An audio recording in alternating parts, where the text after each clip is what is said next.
ইতিমধ্যেই জানেন যে আজকের যে আলোচনা সভার বিষয় তা হচ্ছে কার্ল মার্কস ও বর্তমান বিশ্ব। আলোচনা করবেন আমাদের পার্টির পলিট ব্যুরোর সদস্য, রাজ্য সম্পাদক মণ্ডলীর সদস্য কমরেড শ্রীদীপ ভট্টাচার্য। আর এই সভায় সভাপতিত্ব করবেন আমাদের পার্টির কলকাতা জেলা কমিটির সম্পাদক, রাজ্য সম্পাদক মণ্ডলীর সদস্য কমরেড কল্লোল মজুমদার।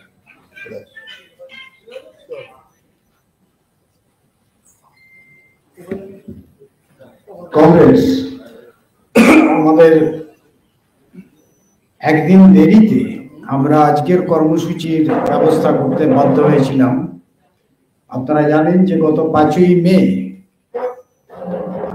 মহান দার্শনিক, অর্থনীতিবিদ, বিপ্লবী, সাংবাদিক, কোনটা নয়, ইতিহাসবিদ,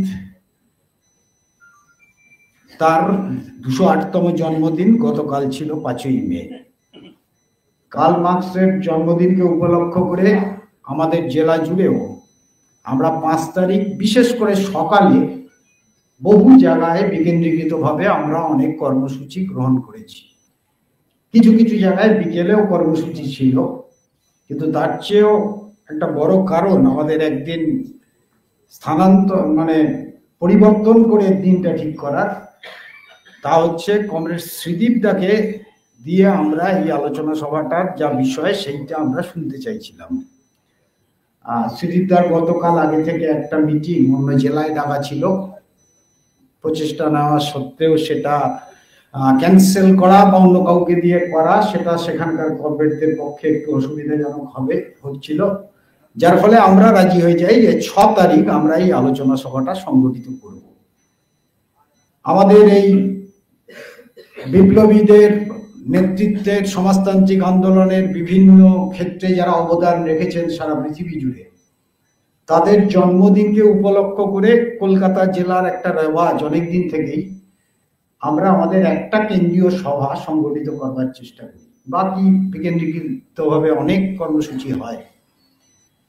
আমাদের আজকের বিষয়ে আমরা রাখবার চেষ্টা করেছি কার্ল মার্কস ও বর্তমান বিশ্ব।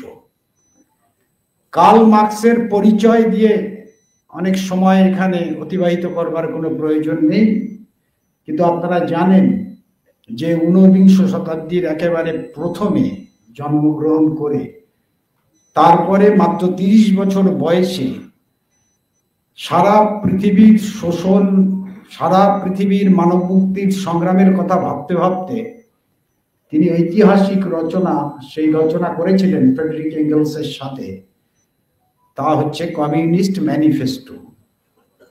সারা পৃথিবী জুড়ে শ্রমিক শ্রেণীর মার্ক্সবাদীদের, মার্ক্সবাদকে যেমন তিনি প্রতিষ্ঠিত করবার প্রচেষ্টা করেছিলেন, তেমনি তার সাথে মার্ক্সবাদী পার্টি করে তোলার প্রয়োজনীয়তার কথা তিনি উপলব্ধি করতে পেরেছিলেন। পুঁজিবাদকে আগাপাস্তলা চর্চা করে, স্ক্যানিং করে পুঁজিবাদের আভ্যন্তরীণ চরিত্রগুলো এবং তার সংকট তাকে তিনি অবলোকন করতে পেরেছিলেন এবং সারা দুনিয়ার মানুষের কাছে তাকে পরবর্তীকালে হাজির করেছিলেন। প্রায় একই সময়ে কার্যত কমিউনিস্ট ম্যানিফেস্টো রচনা এবং তার আগে থেকে তৎকালীন দুনিয়াটাকে দেখার মধ্য দিয়ে কেন পুঁজিবাদ সেটা স্থায়ী চরিত্র নিতে পারে না, পুঁজিবাদের আভ্যন্তরীণ সংকটে এবং বারংবার তা নূতন নূতন গভীরতর সংকটে তারা আক্রান্ত হয়, তার কার্যকারণ যুক্তিবদ্ধভাবে, বৈজ্ঞানিকভাবে তিনি উদ্ভাবন করেছিলেন এবং সারা পৃথিবীর এমনকি অর্থনীতিবিদদের সামনে সেটা তিনি হাজির করেছিলেন। যা তিনি প্রতিষ্ঠিত করেছিলেন তার ন্যূনতম সমর্থন তার আগে অর্থনীতিবিদ বা এমনকি দার্শনিকদের মধ্যেও ছিল না। একটা প্রতিকূলতার বিরুদ্ধে সংগ্রাম করেই তাকে শ্রমজীবী মানুষের স্বার্থে আন্তর্জাতিক একটা ভাবনা নিয়ে তাকে তার তত্ত্বকে যেমন বিকশিত করতে হয়েছিল, সেই তত্ত্বকে প্রয়োগ করবার ক্ষেত্রে এমনকি শ্রমজীবীদের, শ্রমিক শ্রেণীর আন্তর্জাতিক সংগঠনগুলো গড়ে তোলবার প্রয়োজনীয়তা বোধ পর্যন্ত তিনি শুধু তত্ত্বের উদ্ভাবন নয়, তাকে কার্যে পরিণত করবার জন্য যে তৎপরতা গ্রহণ করা দরকার তা তিনি গ্রহণ করেছিলেন। আপনারা জানেন যে 17 বছর বয়সের পর থেকেই পড়াশোনা ইত্যাদি করতে গিয়ে আইনজীবী হওয়ার ইচ্ছা ছিল, পরিবারেরও হয়তো ইচ্ছা। বার্লিন বিশ্ববিদ্যালয়ে ভর্তি হওয়ার পর তিনি অন্যদিকে আকৃষ্ট হয়ে পড়লেন এবং সারা পুঁজিবাদের সেই সময়ের যে মানবতাহীন ভূমিকা, সেই সময়ের পুঁজিবাদের অভ্যন্তরে মানুষের অবস্থা, সেই অবস্থাগুলো তাকে তাড়িত করেছিল এই অবস্থার পরিবর্তনের জন্য কি কর্মসূচি গ্রহণ করা যায় তা ভাবনার মধ্যে। স্বাভাবিকভাবেই সেই আমলে তার এই উদ্যোগ সেটা তো খুব একটা ওয়েলকাম হয়নি। তাকে কিছুদিন বাদেই দেশ ছাড়তে হয়েছিল, প্রথমে প্যারিসে, ফ্রান্সে এবং পরে ব্রিটেনে। সেখানে তার জীবনের বড় সময় তাকে অতিবাহিত করতে হয়েছিল। এতৎসত্ত্বেও সমাজতন্ত্র পুঁজিবাদকে উৎখাত না করে তার উন্নত ব্যবস্থা তাকে কায়েম করা যাবে না। পুঁজিবাদকে উৎখাত করার জন্য সবচেয়ে বিপ্লবী শ্রেণী, তাকে অগ্রণী শ্রেণী হিসেবে কি ভূমিকা পালন করতে হবে, অগ্রণী শ্রেণীর নিজস্ব রাজনৈতিক দল কেন গড়ে তুলতে হবে, এবং শুধু রাজনৈতিক দল গড়ে তুললে পরেই যে এই পরিবর্তন সাধিত করা যাবে তা না, অপরাপর শোষিত নিপীড়িত মানুষকে, তাদের রাজনৈতিক সংগঠনকেও কি করে এই লড়াইয়ের মধ্যে সামিল করা যাবে সেই প্রশ্নে তিনি বিরাট শিক্ষা দিয়েছেন। কার্যত আন্তর্জাতিক ক্ষেত্রে পৃথিবীর শ্রমজীবী মানুষের পথ প্রদর্শক শুধু না, একজন শিক্ষক কার্ল মার্কস। কিন্তু আমাদের আজকের এই আলোচনায় সাধারণভাবে কার্ল মার্কসের অবদান, সাধারণভাবে কার্ল মার্কসের জীবনী, তার কিছু রেফারেন্স নিশ্চয়ই আসবে, কিন্তু আমরা একটু কনসেন্ট্রেট করতে চেয়েছি অনেক পরিবর্তনের মধ্য দিয়ে সারা পৃথিবীতে পুঁজিবাদ অনেক এগিয়েছে, পুঁজিবাদ অনেকবার সংকটে পড়েছে। এই মুহূর্তে আন্তর্জাতিক ক্ষেত্রে পুঁজিবাদ আগের থেকে গভীর সংকটের মধ্যে রয়েছে এবং তার ফল হিসেবে দেশে দেশে যে পরিস্থিতি তৈরি হয়েছে, সেই পরিস্থিতির সাথে 207 বছর বাদে মার্কসকে চর্চা করবার কি দরকার, মার্কসের কি মাহাত্ম্য, মার্কসকে কেন বিস্মৃত হওয়া যাচ্ছে না, পুঁজিবাদের চরম সংকটের সময়ও পুঁজিবাদী পত্রপত্রিকায় কেন লিখতে হয়েছে 2008 সালের পর থেকে, this is the time to revisit Marx. বুর্জোয়া অর্থনীতিবিদরা যারা মার্কসের তত্ত্বকে বেশি লোকের কাছে প্রচারিত না হতে পারে তার ভূমিকা নিয়েছিলেন অতীতে, কিন্তু চরম সংকটের মধ্যে দাঁড়িয়ে ওয়াশিংটন পোস্ট থেকে শুরু করে বাকি জায়গায় একটার পর একটা প্রবন্ধ লিখতে হয়েছে।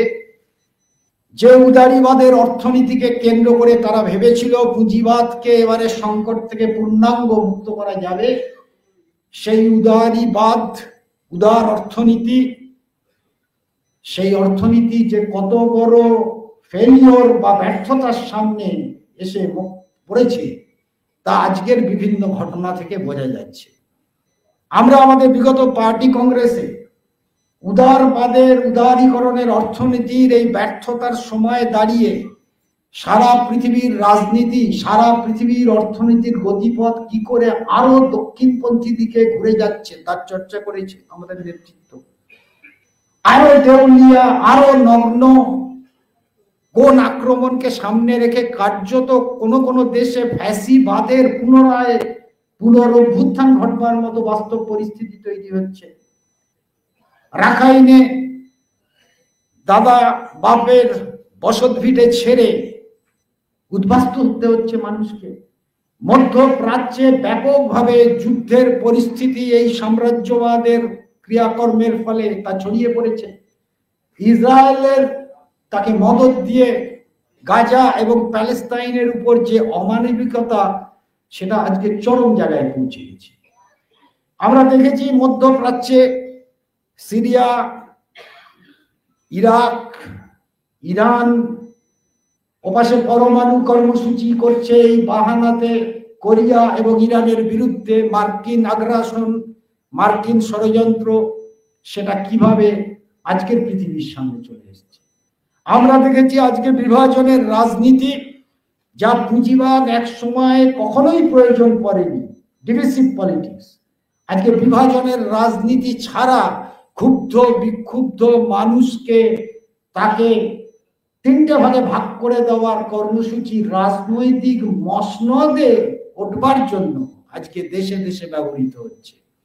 আইডেন্টিটি পলিটিক্স, পরিচিতি সত্তার রাজনীতি একটা বিরাট আকার গ্রহণ করছে। পুঁজিবাদী সমাজের মূল্যবৃদ্ধি, মুদ্রাস্ফীতি, চরম বেকারি, বৈষম্য, আয় এবং সম্পদের ক্ষেত্রে আকাশ ছোঁয়া বৈষম্য কার্যত মানবতার বিরুদ্ধে যেমন কাজ করছে, তেমনি এর পথ ধরে অনুসারী গণতন্ত্র, পার্লামেন্টারি ডেমোক্রেসি, বুর্জোয়া গণতন্ত্র, তাকেও দেশে দেশে ছুঁড়ে ফেলে দেওয়ার মতো পরিস্থিতি তৈরি হচ্ছে। এই সময়কালেই আমরা দেখেছি সাম্প্রতিক সময়ে দক্ষিণ পন্থার দিকে একটা প্রবণতা, কোথাও কোথাও ফ্যাসিবাদের নূতন নূতন বৈশিষ্ট্যকে নিয়ে আত্মপ্রকাশ যেমন ফিরে আসছে। ইউরোপের বুকে দেখা যাচ্ছে, অন্য জায়গায় দেখা যাচ্ছে, আমাদের দেশে এই রকমের আক্রমণ, সে আক্রমণ বেড়েছে। এমনকি যারা প্রকাশ্যে তার বিরুদ্ধে কিছু কথা বলছে, তারাও এই ধরনের রাজনীতিকে পদলেহন না করে টিকে থাকতে পারবে না, এই রকমের একটা দর্শনের দ্বারা আক্রান্ত হচ্ছে। উল্টো দিকের পৃথিবীটাও রয়েছে।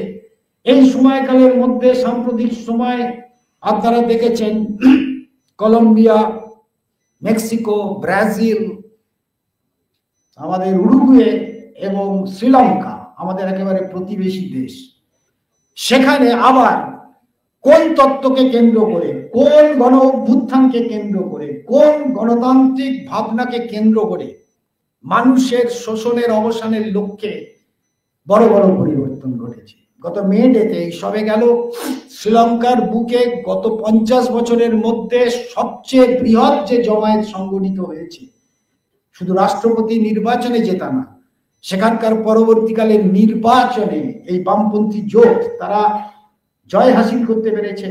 প্রতি বিপ্লবী কার্যকলাপ, প্রতি ক্রিয়াশীল কার্যকলাপের বিরুদ্ধে দাঁড়িয়ে সরকারকে টিকিয়ে রাখার ক্ষমতা অর্জন করতে পেরেছে এবং একটা নূতন দিগন্ত উন্মোচিত করবার ক্ষেত্রে কতটা প্রাসঙ্গিক কার্ল মার্কসের মৌলিক ভাবনা, পরবর্তীকালে যারা মার্কসের তত্ত্ব এবং প্রয়োগকে বাস্তবের মধ্যে কাজে লাগিয়েছেন, সেই শিক্ষাগুলো কিভাবে আজও তরুণতর অংশকে ক্রমাগত অনুপ্রাণিত করছে, উৎসাহিত করছে, সেই আলোচনাটা আমরা শুনতে চাই।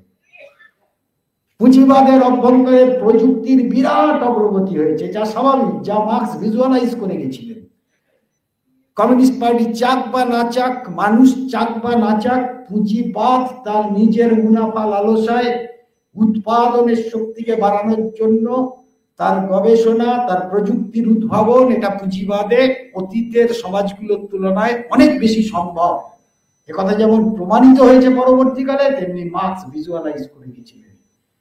প্রযুক্তির উদ্ভাবন বা বিকাশের ক্ষেত্রে বামপন্থীদের, কমিউনিস্টদের, সমাজতন্ত্রীদের অ্যাটিটিউড কি হবে, কোন কোন প্রযুক্তি কার্যত কর্মসংস্থানকে সংকুচিত করেছে, কোন কোন প্রযুক্তি একটু লং টার্মে কর্মসংস্থানকে বাড়াবার ক্ষেত্রেও কাজে লেগেছে, এরকম অজস্র উদাহরণ আছে। আপনারা 2-3 দিন আগে গণশক্তিতে আমাদের এখানকার কমরেড ছিলেন অর্থনীতিবিদ সাত্তকীর লেখাটা পড়েছেন। প্রযুক্তির প্রশ্নে এই স্ট্র্যাটিফিকেশনের ক্ষেত্রে খুবই সোজা করে খুবই ভালো লিখেছে। অনেকে যারা পড়েননি তাদের বলবো নিশ্চয়ই আমাদের অনুধাবন করতে হবে। আমরা আজকের পৃথিবী এত পরিবর্তনের সাথে মার্কসের অবদান, মার্কসের জীবন, মার্কসের শিক্ষাকে কি করে রিলেট করতে পারি, এই গুরুত্বপূর্ণ বিষয়টাকে ফোকাস করে আমাদের আজকের আলোচনার বিষয় আমরা নির্ধারিত করেছি। আমরা শ্রীদীপদাকে সেটা খানিকটা দু এক কথায় আগে বলেওছি। আমি আশা করি কমরেডরা আজকের আলোচনা সভাকে সফল করার জন্য শ্রীদীপদার বক্তব্য, সীমিত সময়ের বক্তব্য, কিন্তু কমরেডরা শুনবেন আত্মস্থ করে, যাতে নিজেদের রাজনীতি করার যে অনুপ্রাণিত হবার কাজ, সে কাজ আমরা করতে পারবো এবং এই রাজনীতির মর্মবস্তুকে আমরা আজকের সময়ের বাস্তবতায় আরো বহু মানুষের কাছে পৌঁছে দিতে পারবো। এটা আমরা সবার কাজ শুরু করব। শুধু একটা ছোট্ট সংগঠক যেহেতু আপনারা অধিকাংশ, আমাদের জেলার আগামী 20 তারিখের ধর্মঘটকে কেন্দ্র করে অজস্র কর্মসূচি আমরা গ্রহণ করেছি, পার্টি সার্কুলারে দেখেছেন। তার একটা বিষয় ছিল লিফলেট আমরা জেলা থেকে কেন্দ্রীয়ভাবে একটু বড় সংখ্যায় সব এরিয়া কমিটি কেন্দ্রীয় শাখার মাধ্যমে দেব। লিফলেটটা গত 2 দিন আগে ছাপতে দেওয়ার পর আজকে এসে গেছে, আমরা ভাগ করে রেখেছি। এরিয়া এবং কেন্দ্রীয় শাখার নেতৃত্ব যাওয়ার সময় মনে করে যতটা পারেন লিফলেটটা নিয়ে যাওয়ার চেষ্টা করবেন। এটা একটা ছোট ঘোষণা। আজকের এই আলোচনায় কার্ল মার্কস ও বর্তমান বিশ্ব বলবেন আমাদের পলিট ব্যুরোর অন্যতম সদস্য কমরেড সিদ্দিক ভট্টাচার্য।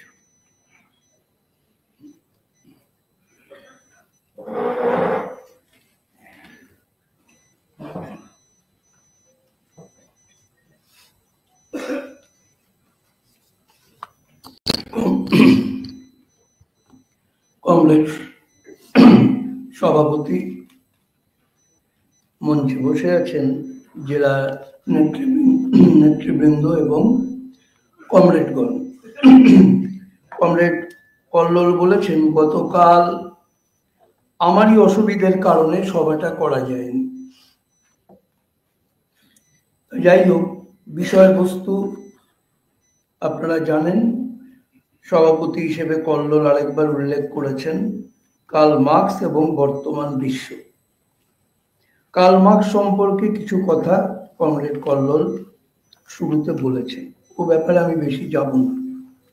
খালি একটা কথা বলবো, মার্কস তার জীবন এবং সেই কৈশোরের কাল, তার মার্কসের উত্তরণ, এই গোটা বিষয়টা অত্যন্ত গুরুত্বপূর্ণ চর্চার বিষয়। এই চর্চাই আমাদের চেতনা বিকাশে অসাধারণ ভূমিকা নিতে পারে এবং এসব চর্চা হওয়া উচিত, তবে আজকের আলোচনায় না। কিভাবে তিনি মার্কসে উন্নীত হলেন, সত্যি সত্যি এটা বিশদভাবে আলোচনা এবং অনুধাবন করার বিষয়। এর বেশি বলছি না, কিন্তু একটা কথা বলবো, মার্কসীয় মতবাদ, এই মতবাদটা কিন্তু লেনিন সবচেয়ে ভালোভাবে বলেছেন, এটা কোনো ডগমা না। এই মার্কস যা বলেছেন এইভাবেই চলবে সব, না, নট এট অল। মার্কস বাদটা হলো অ্যাবসলিউটলি বিজ্ঞান, অর্থাৎ সেই লেনিনের ভাষায় গাইড টু অ্যাকশন। এটাকে এইভাবে বলা যেতে পারে যে যে দৃষ্টিভঙ্গিতে আমি অতীতকে পর্যালোচনা করব, সমকালকে বিশ্লেষণ করব, আগামী দিনের পথ চলাকে নির্দিষ্ট করব, এটাই হচ্ছে কিন্তু মার্ক্সবাদ। এটা হচ্ছে দৃষ্টিভঙ্গি, যে দৃষ্টিভঙ্গি নিয়ে আমি সঠিকভাবে বিজ্ঞানকে ভিত্তি করে এগোতে পারি। যার জন্য মার্ক্স বাদে কোনো ডগমার জায়গা নেই। কেন এটা হবে না, মার্ক্স বলে না, কোনো ব্যাপারই না। কারণ পরিস্থিতি সবসময় পাল্টায়, পরিস্থিতির পাল্টানোর সাথে সাথে ধারণারও পরিবর্তন ঘটে।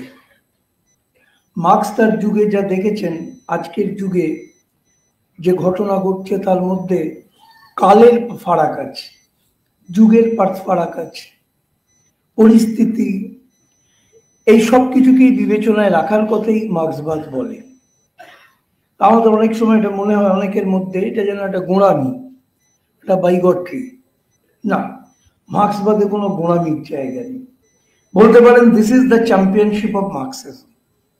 মার্ক্সবাদের শ্রেষ্ঠত্ব এইখানে।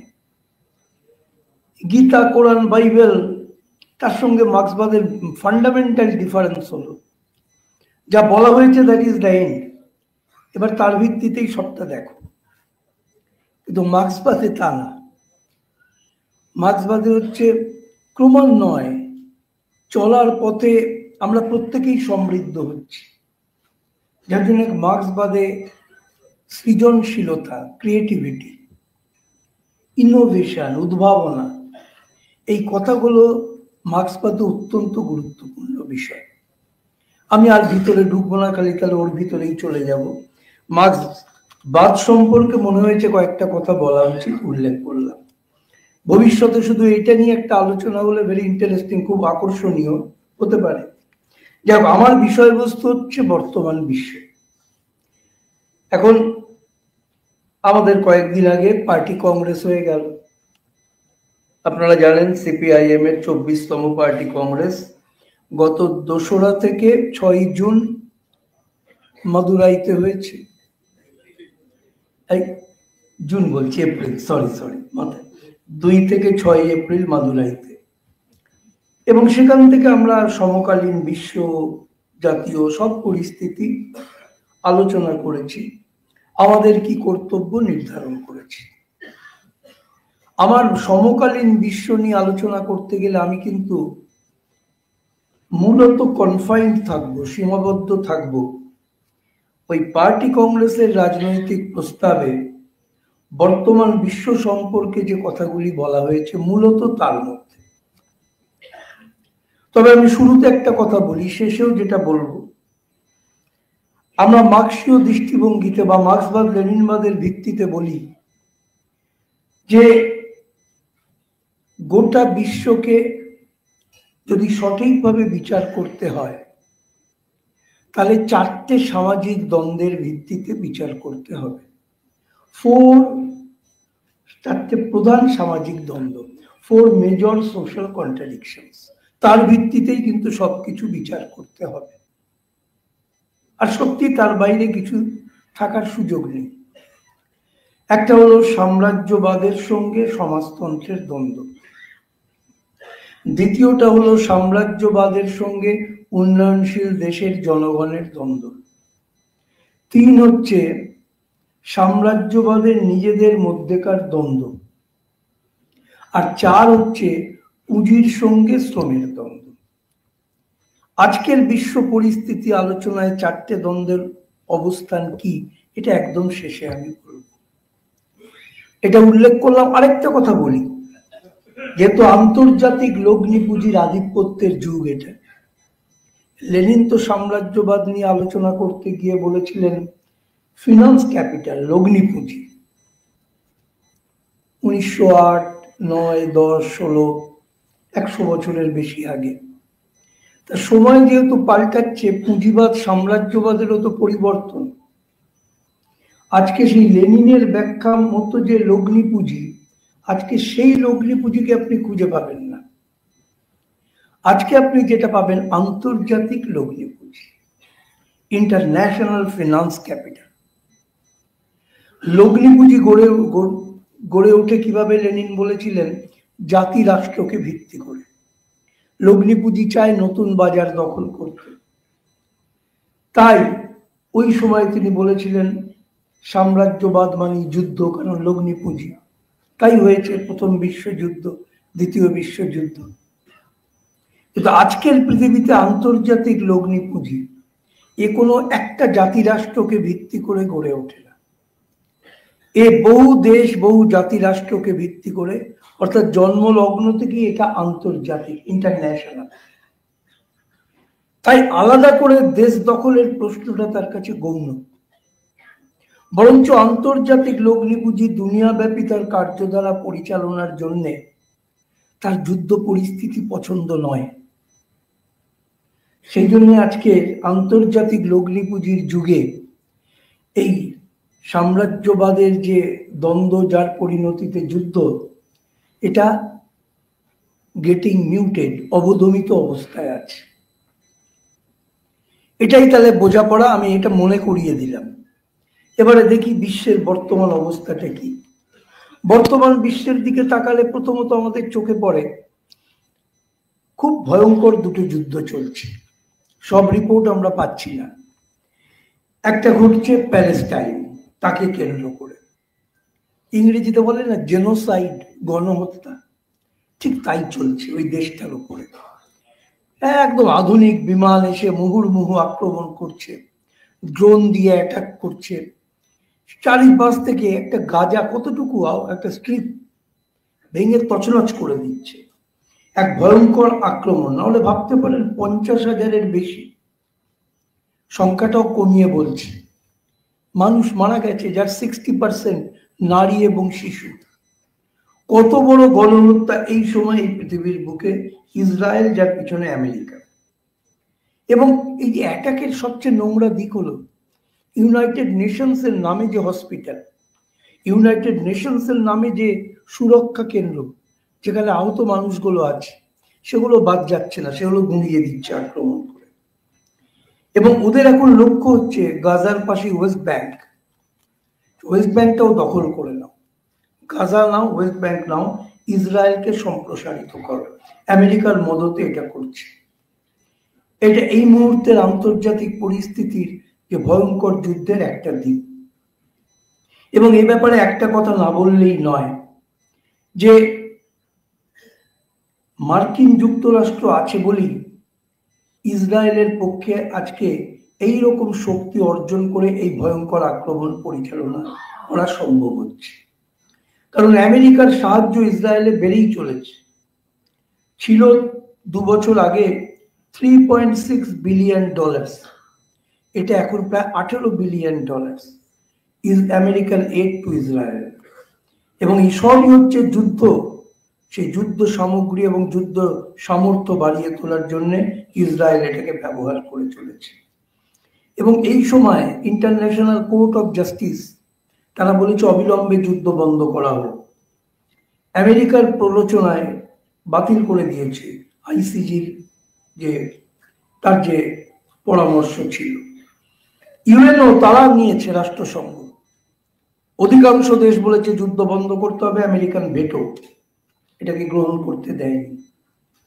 এবং এখন ক্রমাগত ইসরায়েল চেষ্টা করছে ওদিকে যুদ্ধের এলাকা বাড়াও, লেবাননে চলে যাও, ঢুকে পড়েছে লেবাননের অনেক জায়গায়, ওদিকে সিরিয়া, ওদিকে ইয়েমেন, ওদিকে ইরাক, ওদিকে ইরান, সব জায়গায়। এমনকি ইরানের বেশ কিছু জেনারেলকে হত্যা করে দিল ড্রোন চালিয়ে। অর্থাৎ যুদ্ধের ক্ষেত্রকে ওরা ক্রমাগত বাড়াচ্ছে। এটা হচ্ছে একটা দিক। এর পরের দিকটায় যাওয়ার আগে, অর্থাৎ রাশিয়া ইউক্রেন, সিরিয়াটা পাশের দেশ। এশিয়াতে সিরিয়ার একটা গুরুত্ব আছে। সিরিয়া পশ্চিম এশিয়ায় বলতে পারেন last bastion of the secular forces. ধর্মনিরপেক্ষ শক্তির শেষ ঘাঁটিটা পশ্চিম এশিয়ার কিন্তু ওই সিরিয়া, যেখানে ওই আসাদ ছিলেন দীর্ঘকাল শাসক। ওখানে একদম ভয়ঙ্কর মৌলবাদী শক্তি। এদের বলা হয় ইসলামপন্থী হায়াত তাহরির আল শাম, HTS, হায়াত তাহরির আল শাম। এরা এখন ওদের হটিয়ে দিয়ে সরকার গঠন করেছে। এরা বলেছে সংখ্যালঘুদের স্বার্থে আমরা আঘাত করব না, কিন্তু বাস্তব খবর যা আসছে, আর একটা আক্রমণ অন মাইনরিটিস রাইটস সিরিয়াতে, যেটা ছিল ব্যাস্টান, দুর্গ, আজকে সবচেয়ে আক্রান্ত ওখানকার সংখ্যালঘুরা। এবং বহু মানুষ আজকে সিরিয়া ছাড়ছে, ভাবছে আরো আক্রমণ বাড়বে। ঠিক এই অবস্থায় দেখা যাচ্ছে ওদিকে এই HTS যারা সিরিয়ায় ক্ষমতা দখল করেছে, ওদিকে ইসরায়েল এবং ওদিকে টার্কি মানে তুরস্ক, এরা সিরিয়াটাকে নিজের প্রভাবের মধ্যে 3টে ভাগে ভাগ করতে চাইছে। অর্থাৎ সিরিয়াটাকে আজকে ওরা ওদের গোটা কার্যধারার মধ্যে অন্তর্ভুক্ত করে নিয়েছে। এবারে আমি যাচ্ছি ইউক্রেন রাশিয়া যুদ্ধ। এই ইউক্রেন রাশিয়া যুদ্ধ ক্রমাগত কিন্তু বাড়ছে। যুদ্ধের কারণ কিন্তু আমেরিকা। ওরা ওই ইউক্রেনকে ঘিরে, রাশিয়াকে ঘিরে ওরা ওই ন্যাটোর ঘাঁটি বসাচ্ছিল। রাশিয়া বারে বারে বারণ করেছিল, মানেনি, বাধ্য হয়েছে তারা অভিযান চালাতে। কিন্তু ইতিমধ্যে আমেরিকা মনে করেছে এটা তার শ্যাডো ওয়ার। আসলে আমেরিকাই লড়ছে ন্যাটোকে সামনে রেখে। এটা সবাই বিশ্ব বুঝছে, রাশিয়াও বোঝে, আমেরিকা নিজেরা জানে। এ যুদ্ধ কিন্তু সেই জন্যই দীর্ঘস্থায়ী চরিত্র নিয়েছে। এবং আমেরিকা ইউক্রেনকে বলেছে, তোমরা রাশিয়ার অভ্যন্তরে দূর পাল্লা যে ক্ষেপণাস্ত্র ভয়ঙ্কর মিসাইলস, এগুলি অ্যাটাক শুরু করো। শোনার পরেই রাশিয়া হুমকি দিয়েছে, ইফ ইট ইজ সো, এটা যদি ঘটে তাহলে যুদ্ধটা কিন্তু পারমাণবিক যুদ্ধে যাবে, আমরা কিন্তু পাল্টা পারমাণবিক আক্রমণ করব। এই আমেরিকা রাশিয়া যে এই নিউক্লিয়ার ওয়ারফেয়ারের হুমকি দিয়েছে, ওই আপনার মিসাইল অ্যাটাক অন রাশিয়া, তার থেকে এখনো পর্যন্ত ওরা নিজেদের নিবৃত্ত করতে বাধ্য হয়েছে। এবং এখানেও যা অর্থ পাচ্ছে আপনার এই ইউক্রেন, অর্থ অস্ত্র সব দিচ্ছে তো আমেরিকা, তারই অর্থে এবং অস্ত্রে আমেরিকা। দেখেছেন ট্রাম্পের সঙ্গে জেলেনস্কির একটু একটু বিতর্ক হলো, আসলে তো আমেরিকার মদতেই আজকে তারা এই পরিচালনা করছে সমস্ত কার্যধারা। কিন্তু যুদ্ধের গতিবিধির এখন যেখানে এসে দাঁড়িয়েছে, সেটা হচ্ছে হাজার চেষ্টা করেও ইস্ট অফ দ্য ইউক্রেনের পূর্ব দিকে রাশিয়া যতখানি ঢুকেছে, হাজার আমেরিকান এড নিয়েও, সাহায্য নিয়েও সেখান থেকে আর সরাতে পারছে না। এটা একটা দিক। আর ইউক্রেন তার যে ফ্রন্ট লাইন ছিল, সেই ফ্রন্ট লাইন থেকে অনেকটা ভিতরে, নিজের দেশের ভিতরে তাকে ঢুকে যেতে হয়েছে। এই হচ্ছে যুদ্ধের অবস্থা। আসলে আমেরিকার কাছে এই যুদ্ধটার গুরুত্ব হচ্ছে, সে চায় রাশিয়াকে দুর্বল করতে, এটা শ্যাডো ওয়ার সে চালাচ্ছে এই জন্যে। যাই হোক, এই যুদ্ধটা কিন্তু আসলে ন্যাটো তথা মার্কিন সাম্রাজ্যবাদ, ন্যাটোকে ব্যবহার করে মার্কিন সাম্রাজ্যবাদ রাশিয়ার শক্তিকে কি করে খাটো করা যায় এই লক্ষ্য নিয়ে পরিচালনা করছে। এই যুদ্ধ নিয়ে আলোচনা করতে গেলে একটা গুরুত্বপূর্ণ দিক হলো, আমেরিকা চেয়েছিল রাশিয়াকে একঘরে করে দেবে, রাশিয়ার বিরুদ্ধে সে স্যাংশন জারি করেছিল। কিন্তু দেখা গেল এমনকি ইউরোপের দেশগুলো সবাই সেটা গ্রহণ করলো না, বিশেষ করে চীন এবং ভারত। কারণ ভারত তো তার নিজের জন্যে, তার তেল, অন্যান্য প্রাকৃতিক সম্পদ যে দরে সে রাশিয়া থেকে পায়, অন্য কোথাও থেকে পায় না। এবং এই দুটো দেশে তার বাজার অক্ষুণ্ণ থাকলো রাশিয়ার, এবং আরো বেশ কিছু দেশ রাশিয়ার সঙ্গে বাণিজ্যে গত 1-1.5 বছর আরো বেশি এগিয়ে এসেছে। কারণ রাশিয়ার সাথে বাণিজ্য ডলারে করতে হয় না, রাশিয়া বলে তোমার নিজস্ব যে ইকোনমি তার ভিত্তিতে হবে, সে টাকা হতে পারে ইত্যাদি, যাই এই সুবিধে কখনো আমেরিকা দেয় না। তাই আমেরিকার এত ঘোষণার পরেও রাশিয়াকে একঘরে তারা করতে পারেনি, বরঞ্চ বলা যেতে পারে রাশিয়া শুধু একঘরে হয়নি তাই না, ট্রাম্প আসবার পরে ট্রাম্প এখন ইউরোপিয়ান ইউনিয়নকে বাতিল করে দিয়ে, মানে পিছনে ফেলে দিয়ে, সে নিজে থেকে এখন রাশিয়ার সঙ্গে একদিকে বাণিজ্য এইসব ট্রেড নিয়ে আলোচনা করছে, যুদ্ধ নিয়েও কথা বলছে। এটা হচ্ছে লেটেস্ট যা দাঁড়িয়েছে এই যুদ্ধ। কিন্তু নিঃসন্দেহে সমকালীন বিশ্বে অত্যন্ত বড় মাপের যুদ্ধ সরাসরি আমাদের দেশে ঘটছে না, তাই আমরা অনুধাবন করতে পারছি না। বর্তমান বিশ্বে তারপরেই যেটা উল্লেখযোগ্য দিক, খুব গুরুত্বপূর্ণ দিক, সেটা হলো এশিয়া প্যাসিফিক, অর্থাৎ এশিয়া এবং প্রশান্ত মহাসাগর যে অঞ্চল, বিশাল অঞ্চল, এই অঞ্চলে উত্তেজনা ক্রমাগত বাড়ছে। উত্তেজনা বাড়ার মূল কারণ হলো আমেরিকা চাইছে চীনকে অবরুদ্ধ করো, কন্টেনমেন্ট অফ চায়না। এই চীনকে অবরুদ্ধ করার জন্যে আমেরিকার নৌবহরের একটা বিরাট অংশ আজকে প্রশান্ত মহাসাগরে সেখানে দাঁড়িয়ে রয়েছে। মাঝে মাঝেই সেখানে মিলিটারি এক্সারসাইজ, সামরিক মহড়াগুলো চলছে। এর ফলে এই গোটা অঞ্চলে কিন্তু একটা উত্তেজনা, মূলত সামরিক উত্তেজনা বিরাজ করছে। এবং এই সময় আমেরিকা তার যে সঙ্গী মানে ওদিকে অস্ট্রেলিয়া, ওদিকে জাপান, ওদিকে দক্ষিণ কোরিয়া, এই সমস্ত দেশ, ওদিকে তাইওয়ান, এই দেশগুলোর সঙ্গে তার যে সামরিক চুক্তি, প্রতিরক্ষা চুক্তি, তাকে আরো শক্তিশালী করতে চাইছে। লক্ষ্য হলো চীনের বিরুদ্ধে তার অবরোধমূলক কার্যধারাকে আরো জোরদার করা। এমনকি চীনের ভিতরে কিছু বিচ্ছিন্নতাবাদী শক্তি খোঁজবার চেষ্টা করছে, যাদের অস্ত্র এবং অর্থ দিয়ে সাহায্য করতে চাইছে, চীনের ভিতরে আভ্যন্তরীণ বিষয়ে সরাসরি হস্তক্ষেপ করতে চাইছে। আবার এই একই অঞ্চলে, এশিয়া প্রশান্ত মহাসাগরীয় অঞ্চলে কোরিয়ান পেনিনসুলার দিকে যদি তাকাই, কোরীয় উপদ্বীপ, সেই উপদ্বীপে আমরা দেখব দক্ষিণ কোরিয়াকে নিয়ে আমেরিকা এমন একটা পরিস্থিতি তৈরি করেছে যা কিনা ক্রমাগত গুরুতর আকার নিচ্ছে।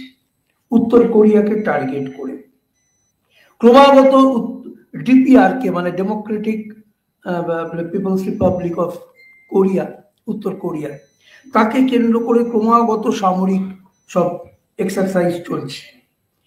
এবং এইরকম এক অবস্থায় উত্তর কোরিয়া ঐতিহাসিক সিদ্ধান্ত নিয়েছে। সে বলেছে দক্ষিণ কোরিয়া আর উত্তর কোরিয়ার মধ্যে কোনো কালেই কোনো যোগাযোগ ছিল না, ঐতিহাসিকভাবে দুটো বিরোধী দেশ, এবং সেই লক্ষ্য নিয়েই, সেই বিবেচনা নিয়েই আমরা আমাদের কার্যধারা পরিচালনা করব। অর্থাৎ উত্তেজনা কোরিয়ান উপদ্বীপে আমেরিকার মদতের ফলে আরো তীব্রতর হয়েছে। এবং এইখানে আমেরিকা পরিষ্কার তিনটে দেশকে চিহ্নিত করেছে, উপরের দিকে রাশিয়া, ওদিকে চীন, এদিকে উত্তর কোরিয়া, এবং এই তিনটে দেশকে টার্গেট করে তার এশীয় প্রশান্ত মহাসাগরীয় অঞ্চলের কার্যধারা পরিচালনা করছে। এটা ঠিকই আমেরিকান অর্থনীতি এই সময়কালে দুর্বল হয়েছে। দেখলেন না, গোটা আমেরিকান ইলেকশনটা হলো অর্থনীতিকে সবল করবে, বাইডেন পারবে না, ট্রাম্প পারবে। এই অবস্থায় দাঁড়িয়েও সমগ্র বিশ্বে আমেরিকা বেপরোয়া হয়ে গেছে তার আধিপত্য আরোপ করবার জন্য, এবং এই জন্য সে যা পদক্ষেপ নিয়েছে তার ভিতরে গুরুতর কিন্তু সীমাবদ্ধতা দেখা গেছে। যেমন ইউক্রেন ওয়ার প্রমাণ করেছে আমেরিকান মাইট, মার্কিন যে শক্তি, তার সীমাবদ্ধতা প্রমাণ করেছে দুটো যুদ্ধ, ইউক্রেন যুদ্ধ, আবার আপনার এই প্যালেস্টাইনের উপরে আক্রমণ। তার সীমাবদ্ধতা, যে তার যে শক্তি, প্রবল শক্তি, এই মিথ ভেঙে গেছে। আমেরিকাও জানে এই ঘটনাটা ঘটেছে। আবার এই সময়কালে রাশিয়া এবং চীনের সম্পর্ক পূর্বের বহু বছরের তুলনায় অনেক বেশি শক্তিশালী রূপ নিয়েছে, এবং বিভিন্ন ডেভেলপিং কান্ট্রিজ, উন্নয়নশীল দেশ, তারা চীন এবং রাশিয়ার পাশে এসে দাঁড়িয়েছে। এইরকম এক পরিস্থিতি, এর ফলে আজকে আমেরিকা একদিকে G7-কে ব্যবহার করছে, আরেকদিকে ন্যাটোকে ব্যবহার করে সে আজকে চীনকে কি করে ব্যতিব্যস্ত করা যায় সেই চেষ্টা একের পর এক সে করতে চাইছে। আমাদের পার্টি এর আগের কংগ্রেসে, 23তম কংগ্রেসেই আমরা বলেছিলাম যে রাশিয়া এবং চীনের বিরুদ্ধে অন্য দেশগুলোকে একজোট, সাম্রাজ্যবাদী দেশগুলোকে একজোট করতে চাইলেও আমেরিকা যেটা চাইছে,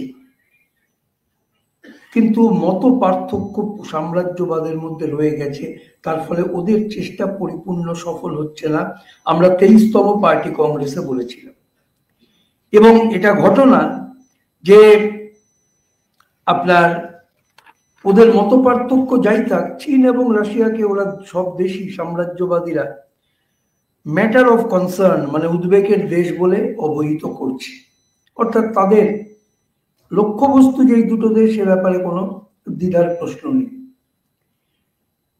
আর চীন রাশিয়া, প্রথমত চীন তার সঙ্গে রাশিয়ার বিরুদ্ধে সাম্রাজ্যবাদী তৎপরতাকে ভিত্তি করেই আন্তঃসাম্রাজ্যবাদী দ্বন্দ্ব পূর্বের তুলনায় আরো স্থিমিত হয়েছে। এটা আমরা বলেছিলাম 23তম পার্টি কংগ্রেস। কিন্তু 24তম পার্টি কংগ্রেস যখন চলছে, ট্রাম্প এসে গেছেন সরকারে, এবং ট্রাম্প যেভাবে চলতে শুরু করেছে তাতে এমনকি সাম্রাজ্যবাদী দেশগুলোর মধ্যেকার ঐক্য, সেই ঐক্যতেও ভাঙন ধরছে। একইভাবে তারা চলছে না। ট্রাম্প তার চলার পদ্ধতি জানেন, আমি সে ব্যাখ্যায় যাচ্ছি না। এর ফলে বিভিন্ন কারণে সাম্রাজ্যবাদী দেশগুলোর মধ্যেকার দ্বন্দ্ব, সেই দ্বন্দ্বটা আবার নতুন ভাবে চলতে শুরু করেছে, এবং আগামী দিনের ঘটনাবলী, বিশ্বের ঘটনাবলীর ক্ষেত্রে এই দ্বন্দ্বের গতি প্রকৃতির একটা প্রভাব নিশ্চিতভাবে থাকবে।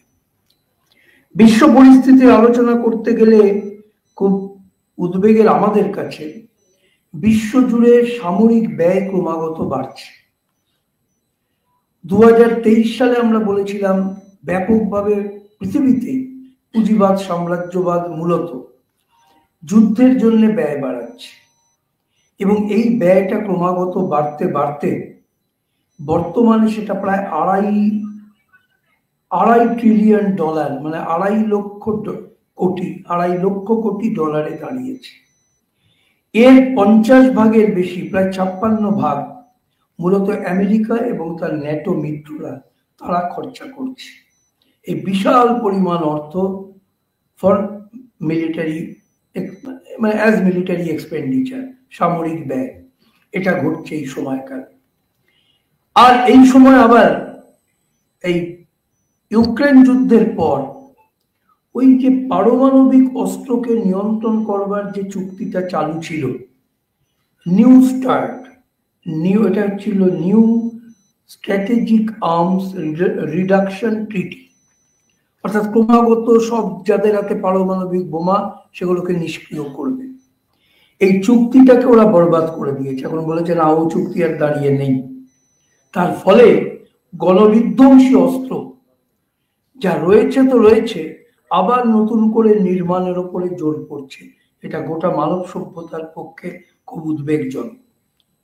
এই সময়কালে যেটা আমাদের মধ্যে কম আলোচনা হয়, আমরা আলোচনা করি ল্যাটিন আমেরিকা, এশিয়া, কিন্তু আফ্রিকা মহাদেশের আলোচনাটা সত্যি আমাদের মধ্যে কম হয়। কিন্তু গত 3 বছরে আফ্রিকা মহাদেশে একের পর এক সামরিক অভ্যুত্থান হয়েছে আফ্রিকা মহাদেশে। এর ফলে হাজার হাজার লাখ লাখ মানুষ বাস্তুচ্যুত হয়েছে। বলা যেতে পারে 2022 আমাদের 23তম পার্টি কংগ্রেসের পর এই পার্টি কংগ্রেসের মধ্যে 8টা বড় মাপের কুডেটা, সামরিক অভ্যুত্থান আফ্রিকা মহাদেশে হয়েছে। 3টে সফল হয়েছে, 5টা ব্যর্থ হয়েছে। একটা সংঘাত এবং অস্থিরতার এক ভয়ঙ্কর পরিস্থিতি সমগ্র আফ্রিকা মহাদেশে বিরাজ করছে। প্রায় 45 মিলিয়ন পিপল, 4.5 কোটি মানুষ আজকে আফ্রিকা মহাদেশে যারা বাস্তুচ্যুত হয়ে গেছে। আফ্রিকা মহাদেশে একটা অঞ্চল আছে, বিশাল অঞ্চল, যাকে বলে সাহেল এরিয়া, SAHEL, সাহেল। বিশাল, মানে এটা প্রায় লম্বা যদি ধরেন, শুধু লম্বা প্রায় 5900 কিলোমিটার, কয়েক লক্ষ প্রায় বর্গ কিলোমিটার সাহেল। একে ঘিরে আফ্রিকা মহাদেশে 15টা দেশ আছে। বিখ্যাত লেক যাকে বলে ওই কি বলে হর্ন অফ আফ্রিকা, সেটা এই এলাকার মধ্যে পড়ে, খুব গুরুত্বপূর্ণ এলাকা। এই জায়গায় দেখা যাচ্ছে এইখানেই সংঘাতগুলো আজকে সবচেয়ে বেশি হচ্ছে আফ্রিকা মহাদেশে। সবচেয়ে বেশি ক্ষতিগ্রস্ত দেশটার নাম হলো সুদান, বিরাট দেশ, এখনো গৃহযুদ্ধ চলছে ভয়ঙ্কর রূপে, এবং এখানে আমেরিকার ইন্টারভেনশন, হস্তক্ষেপ, এটা বিশাল আমেরিকার হস্তক্ষেপ। কারণ আমেরিকার যে আফ্রিকান ওয়ার সেন্টারটা আছে তাকে বলে আফ্রিকম, AFRICOM, আফ্রিকম। এর মাধ্যমে আমেরিকা আফ্রিকার সব দেশগুলোতে হস্তক্ষেপ করে চলেছে।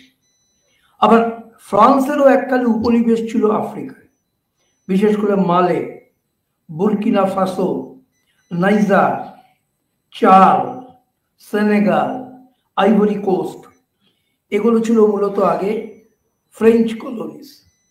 এইসব জায়গা থেকে আজকে ফ্রান্সও তার সেনা প্রত্যাহার করতে বাধ্য হয়েছে। জনগণের প্রবল বিক্ষোভ, জনগণের দাবি আজকে দেশের পর দেশ আফ্রিকা মহাদেশে বিদেশি আধিপত্য চলবে না, সাম্রাজ্যবাদী সেনা থাকতে পারবে না। প্রবল বিক্ষোভ আফ্রিকা মহাদেশের দেশগুলোতে লক্ষ্য করা যাচ্ছে। এবং এই যে আফ্রিকার দেশগুলো নিজেদের অধিকার প্রতিষ্ঠার জন্য তৎপরতা দেখাচ্ছে, মার্কিন সাম্রাজ্যবাদের নেতৃত্বে বিশ্ব সাম্রাজ্যবাদ এটা মানতে পারছে না।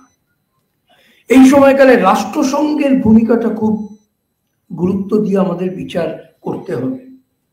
কারণ দেখা যাচ্ছে সেই গাজার ক্ষেত্রে বলুন, ইউক্রেনের ক্ষেত্রে বলুন, সুদানের ক্ষেত্রে বলুন, কঙ্গোর ক্ষেত্রে বলুন, এমন এই সমস্ত ক্ষেত্রে যদি দেখা যায় একের পর এক হিংসাত্মক ঘটনা কিন্তু রাষ্ট্রসংঘ তাকে নিয়ন্ত্রণ করতে ব্যর্থ। কারণ রাষ্ট্রসংঘের যে ক্ষমতা, সে ক্ষমতা তো আজকে নির্ভর করছে যে দেশগুলোর হাতে প্রকৃত রাজনৈতিক ক্ষমতা, সামরিক ক্ষমতা, আর্থিক ক্ষমতা আর ভেটো ক্ষমতা, তারাই আসলে রাষ্ট্রসংঘকে পরিচালনা করছে। এই যে প্যালেস্টাইনের প্রশ্নে ওরা এতবার আলোচনা করলো, ইসরায়েল আমেরিকা পরোয়া করেনি, ওরা ওদের মতো করে চলেছে এবং কোনো সিদ্ধান্তই তারা কার্যকর করবে না, এটাই ওদের অবস্থা। অর্থাৎ আন্তর্জাতিক শান্তি এবং নিরাপত্তা বজায় রাখার ক্ষেত্রে রাষ্ট্রসংঘের যে ভূমিকা, সেটা সম্পূর্ণরূপে ব্যর্থ। এটা আজকের বিশ্ব ঘটনাগুলি প্রমাণ করছে। তার এই জন্যই আজকে রাষ্ট্রসংঘের অবস্থান সঠিক জায়গায় নিয়ে আসা, এটা একটা গুরুত্বপূর্ণ লড়াই। এটাও সাম্রাজ্যবাদ বিরোধী লড়াইয়ের একটা অঙ্গ। আজকের গোটা পৃথিবী কিন্তু ক্রমাগত মাল্টিপোলারিটি, বহু মেরুর বিশ্বের দিকে এগোচ্ছে। আমেরিকার লক্ষ্য হচ্ছে এটা ওই আপনার এক মেরুর বিশ্ব, ইউনিপোলার ওয়ার্ল্ড। আজকের পৃথিবী থেকে উল্টো পথে হাঁটছে। আমেরিকা এত চেষ্টা করছে G7, ন্যাটো, কিন্তু এই সময়কালে সবচেয়ে উল্লেখযোগ্য হলো ব্রিক্স। এই যে দেশের বিভিন্ন দেশের গোষ্ঠী, Brazil, Russia, India, China, south Africa, ওরা আজকে হয়ে গেছে ব্রিক্স প্লাস। নতুন করে ইতিমধ্যে আরো 5টা দেশ যুক্ত হয়েছে।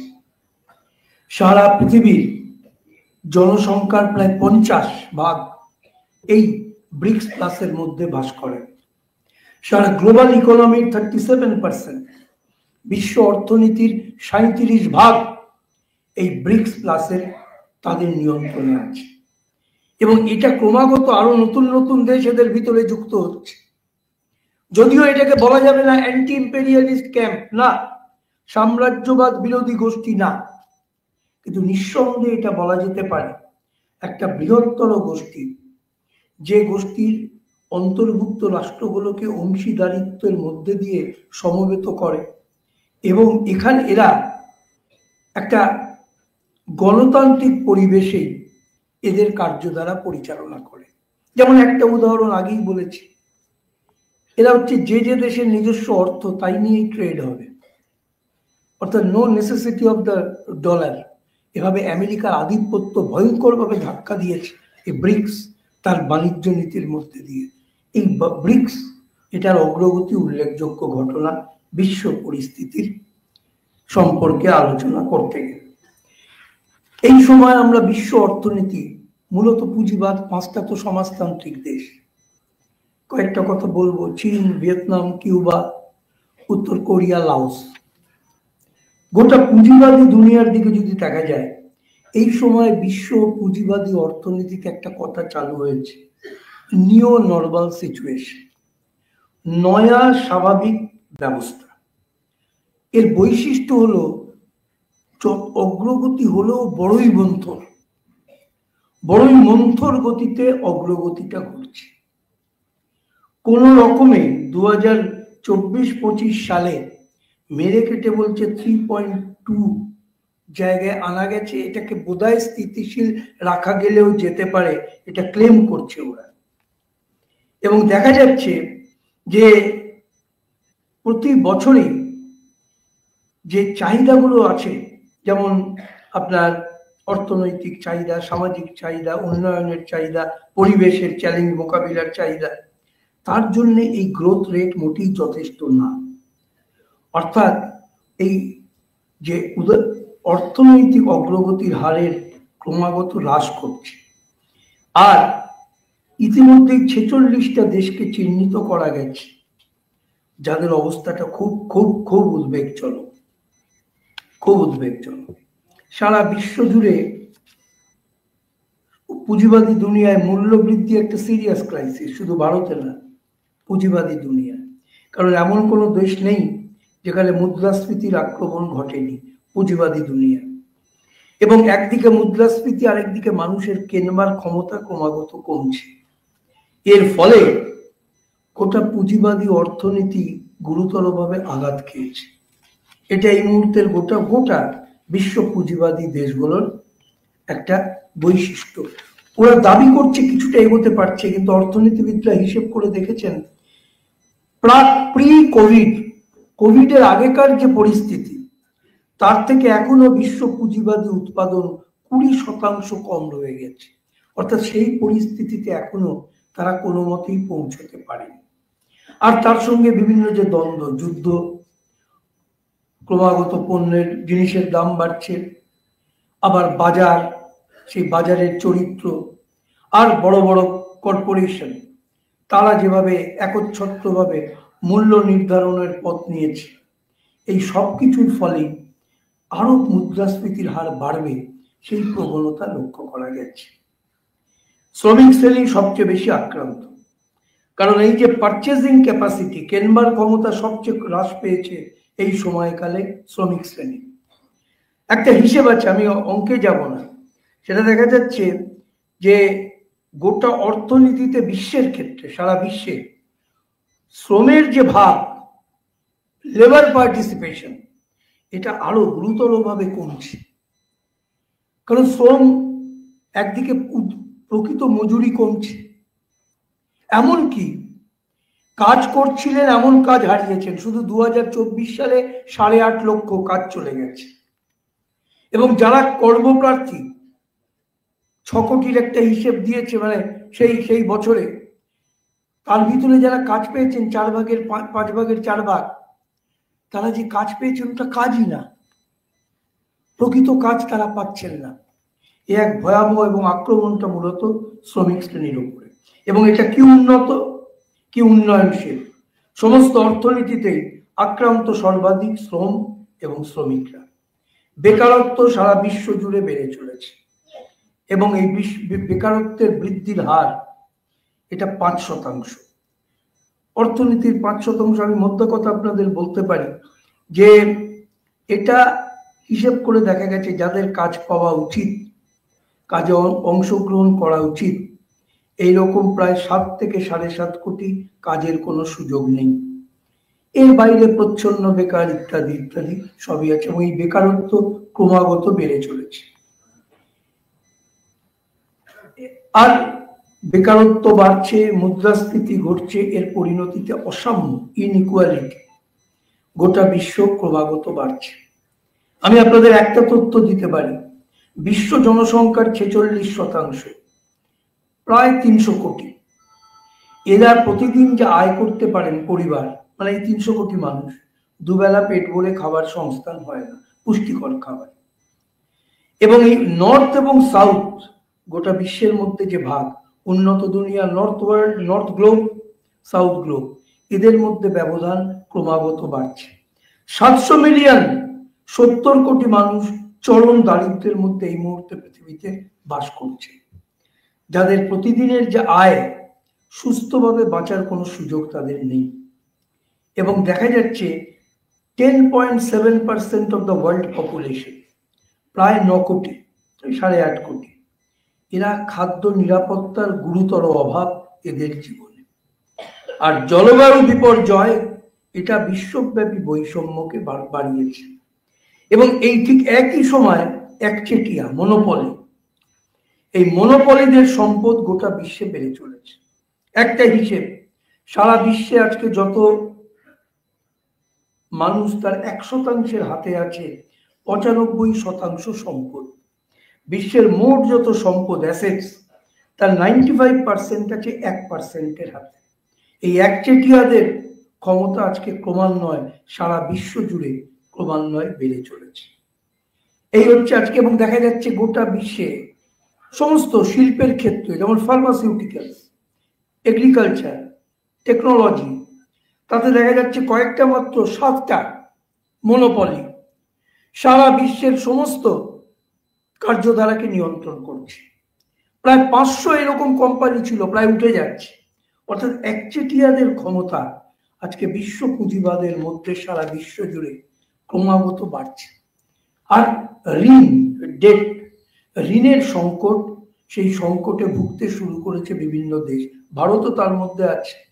54টা দেশ গুরুতর ঋণ সংকটের মধ্যে পড়েছে, কিছুতেই তারা ঋণ মেটাতে পারছে না, ঋণ খেলাপি হয়ে গেছে।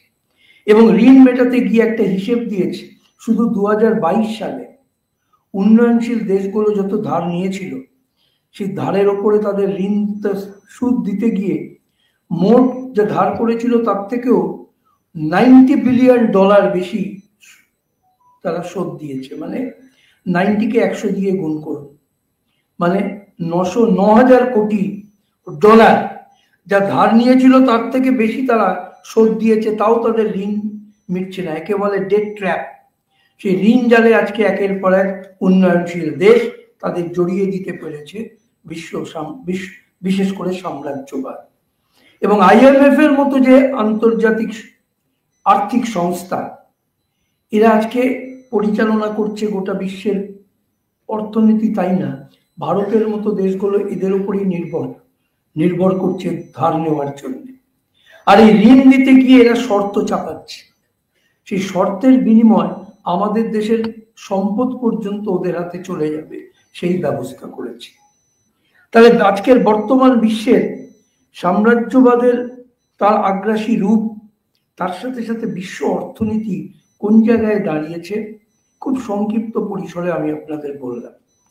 এই চরিত্রটা, এই চিত্রটা না বুঝতে পারলে আজকের বিশ্ব পরিস্থিতিটাকে বোঝাও বোধগম্য, মানে উপলব্ধির মধ্যে আনা সম্ভব না। কৃত্রিম বুদ্ধিমত্তা, কয়েকটা কথা বলছিল কল্লোল।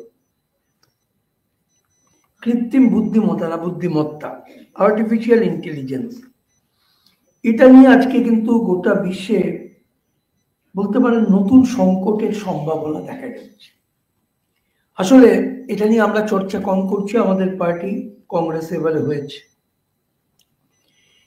আসলে মানুষের যা যা প্রয়োজন দৈনন্দিন, তার বহু কিছু আজকে এই আর্টিফিশিয়াল ইন্টেলিজেন্সকে ব্যবহার করে করা যাচ্ছে। এতদিন মনে হচ্ছিল যে আমাদের বৌদ্ধিক কিছু কাজ সেগুলো এদের দিয়ে করা যায় না, আর্টিফিশিয়াল ইন্টেলিজেন্স সেই কাজও করতে পারছে। এবং এটাও ঠিক, ক্রমাগত সে সিদ্ধান্ত, শিল্পের সিদ্ধান্ত, রাষ্ট্রের সিদ্ধান্ত, যুদ্ধের সিদ্ধান্ত, এগুলি গ্রহণ করবার সামর্থ্য অর্জন করছে। সাম্রাজ্যবাদের হাতে এই যন্ত্র এক ভয়াবহ বিপদ আগামী দিনে তৈরি করতে পারে। আর দ্বিতীয়ত, পুঁজিবাদ তার মুনাফা সুনিশ্চিত করার জন্য এআইকে যেভাবে শ্রমকে প্রতিস্থাপিত করবার জন্য ব্যবহার করছে, এটাও একটা গুরুতর উদ্বেগ তৈরি করছে। অর্থাৎ একই বেকারিত্ব বাড়ছে, সেখানে আরো বাড়বে, কারণ ওই যন্ত্র এআইকে দিয়ে শ্রমিকের কাজ করানো, এই প্রবণতা পুঁজিবাদের বাড়ছে। কিন্তু এটাই শেষ না, এই সমস্ত যে পুঁজিবাদী সংকট, যার সবচেয়ে বড় ধাক্কা পড়ছে শ্রমজীবী মানুষের জীবনে, তার বিরুদ্ধে শ্রমজীবী মানুষের লড়াই আমেরিকা থেকে শুরু করে সারা বিশ্ব জুড়ে বাড়ছে। কারণ গত 3 বছরে পর্তুগালে ঐতিহাসিক লড়াই, আর্জেন্টিনা, ব্রাজিল, কেনিয়া, আবার দক্ষিণ আফ্রিকা ঐতিহাসিক বড় বড় সংগ্রাম, আবার আমেরিকা, মার্কিন যুক্তরাষ্ট্র, ফ্রান্স, গ্রিস, উন্নত পুঁজিবাদী দেশ, এগুলো তো সংগ্রামের ঢেউ উঠেছে। অর্থাৎ লড়াই শ্রমজীবী মানুষের বিশ্ব পুঁজিবাদী দেশগুলোতে উল্লেখযোগ্য মাত্রায় এই লড়াইগুলো সংগঠিত হচ্ছে। বহু মানুষ এই লড়াইতে নামছে এবং এই লড়াই আমাদের ঘরের কাছে 3টে দেশ, শ্রীলঙ্কা, বাংলাদেশ, পাকিস্তান। আমরা দেখলাম প্রতিবাদ বিক্ষোভগুলো মানুষের কোন চরিত্র অর্জন করেছে। বিভিন্ন দেশের শ্রমিক এবং কৃষকরা, তারা এই সংকট মোকাবিলায় সরকারের যে ভূমিকা, পুঁজিবাদী সরকারের যে ভূমিকা, তার বিরুদ্ধে তারা ঐক্যবদ্ধভাবে লড়াইয়ের প্রয়োজনীয়তা শুধু বুঝছেন তাই না, বড় বড় লড়াই সংগ্রাম এই সব দেশগুলোতে এই সময়কালে সংগঠিত হচ্ছে, যার মূল দাবি ন্যায্য মজুরি, উন্নত কাজের পরিবেশ, ফসলের নিরাপত্তা, ন্যায্য মূল্য এবং অর্থনৈতিক ন্যায় বিচার। এই মূল দাবিগুলোকে নিয়ে লড়াইগুলো চলছে। কিন্তু সারা বিশ্ব জুড়ে এই বামপন্থার দুর্বলতা, এই বামপন্থার দুর্বলতার জন্যই মানুষ তো নিজের প্রয়োজনে লড়াইয়ের ময়দানে আসছেন, কিন্তু বামপন্থার দুর্বলতার জন্য মানুষের এই মেজাজকে ব্যবহার করতে উদ্যত হয়েছে দক্ষিণপন্থী শক্তিগুলো। একের পর এক দেশে আমরা দেখছি এই দক্ষিণপন্থীরা, মানে এদের একটা সুযোগ আছে। বিভিন্ন এমনকি সোশ্যাল ডেমোক্রেটিক গভর্নমেন্ট গুলো তারাও নয়া উদারনীতির পথ নিয়েছে, যার পরিণতি দেশে দেশে সংকট বাড়ছে। মানুষ সংকট থেকে মুক্তির জন্য পথ খুঁজছেন, সেখানে মানুষের বন্ধুরূপেই দক্ষিণপন্থী দলগুলো পাশে দাঁড়াচ্ছে। যদিও এরাও কিন্তু সরকারে আসার পরে ওই একই পথ, ওই নয়া উদারনীতির পথই নিয়েছে। কিন্তু এইভাবেই দক্ষিণপন্থী দল একের পর এক দেশে এই সময়কালে কিন্তু তারা সরকারে এসছে। আমরা 23তম কংগ্রেসে বলেছিলাম there is a rightward shift in the international situation, অর্থাৎ দক্ষিণপন্থার স্মরণ বা ঝোঁক আমরা বলেছিলাম। এবারে দেখা গেল এটা এই সময়কালে আরো বেড়েছে। বিভিন্ন দেশে এই সময়কালে এই ধরনের সরকার তারা ক্ষমতায় এসছে। ট্রাম্প, ওদিকে আপনার ইটালিতে মেলোনি, এরকম বিভিন্ন সরকার আছে যাদের বলা যেতে পারে, আপনার আর্জেন্টিনায় জেভিয়ার মিলেই, আর ডোনাল্ড ট্রাম্প তো বলেছে, আমাদের নরেন্দ্র মোদী, এই সরকারগুলো, এরকম আরো বহু দেশে এরকম সরকার এসেছে। আবার দক্ষিণপন্থা এগোচ্ছে যেমন এটা ঠিক, আবার যেখানে যেখানে প্রগতিশীল গণতান্ত্রিক শক্তিগুলো মানুষের মধ্যে ভরসা যোগাতে পেরেছে, যেমন ওই কলম্বিয়া, কল্লোল বলছিল, মেক্সিকো, ব্রাজিল, উরুগুয়ে, শ্রীলঙ্কা, এখানে কিন্তু দক্ষিণপন্থী শক্তির বৃদ্ধি ঘটেনি, বামপন্থী গণতান্ত্রিক শক্তি উল্লেখযোগ্য বিজয় অর্জন করতে পেরেছে। অর্থাৎ যেখানে মানুষের লড়াইয়ের পাশে আছে গণতান্ত্রিক প্রগতিশীল শক্তি, যেখানে তারা মানুষের ভরসা যোগ্য হয়ে উঠতে পারছেন, সেখানে তা গণতান্ত্রিক প্রগতিশীলরা জয়লাভ করছে।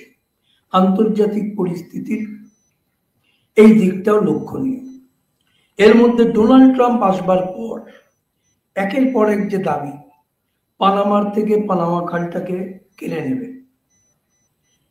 কিউবাকে সন্ত্রাসবাদী রাষ্ট্র হিসেবে চিহ্নিত করবে এবং কানাডাকে 51তম তার দেশ মানে প্রদেশ হিসেবে চিহ্নিত করবে, এই সব ঘোষণা প্রমাণ করছে আমেরিকা মার্কিন সাম্রাজ্যবাদের সম্প্রসারণবাদী যে নীতি, সেই নীতি তারা নিয়ে এগোতে চাইছে।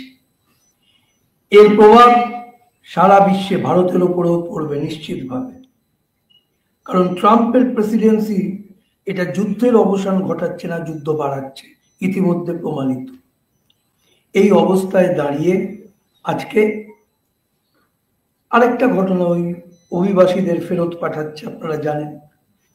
আবার ভিন্ন দেশকে চিহ্নিত করো শত্রু হিসেবে, এই সবগুলো আজকে দক্ষিণপন্থার রাজনীতির পরিচয়, এগুলো বিরাজ করছে। আমি উল্লেখ করিনি, করে দিলাম। এর বিরুদ্ধেই আজকে লড়াই, সেই লড়াইয়ের প্রশ্নটা সামনে এসেছে। কিন্তু আন্তর্জাতিক প্রশ্ন আলোচনা করতে গেলে ক্লাইমেট ইস্যু, জলবায়ু, এই প্রশ্নটাকে বাদ দেওয়া যাবে না। কারণ ক্লাইমেট তো একের পর এক সম্মেলন হচ্ছে। লাস্ট বাকুতে হলো রাশিয়া, এর আগেও হয়েছে প্যারিস, তার আগে ইত্যাদি। কারণ গোটা বিশ্বের উপলব্ধিতে ছিল পরিবেশ, জলবায়ু সংকট যেখানে গেছে, ওই আমাদের দেশ যখন শিল্প বিপ্লব ঘটেছিল, সেই সময় বিশ্বের তাপমাত্রা তার থেকে 1.5 ডিগ্রির বেশি যদি বিশ্বের তাপমাত্রা বাড়ে, তাহলে পৃথিবীটা মানুষের বাসস্থান হিসেবে রাখা কঠিন হয়ে যাবে। এই বোঝাপড়ার উপরে দাঁড়িয়েই তো আজকের বিভিন্ন পরিবেশ সম্মেলন, তার সুপারিশ।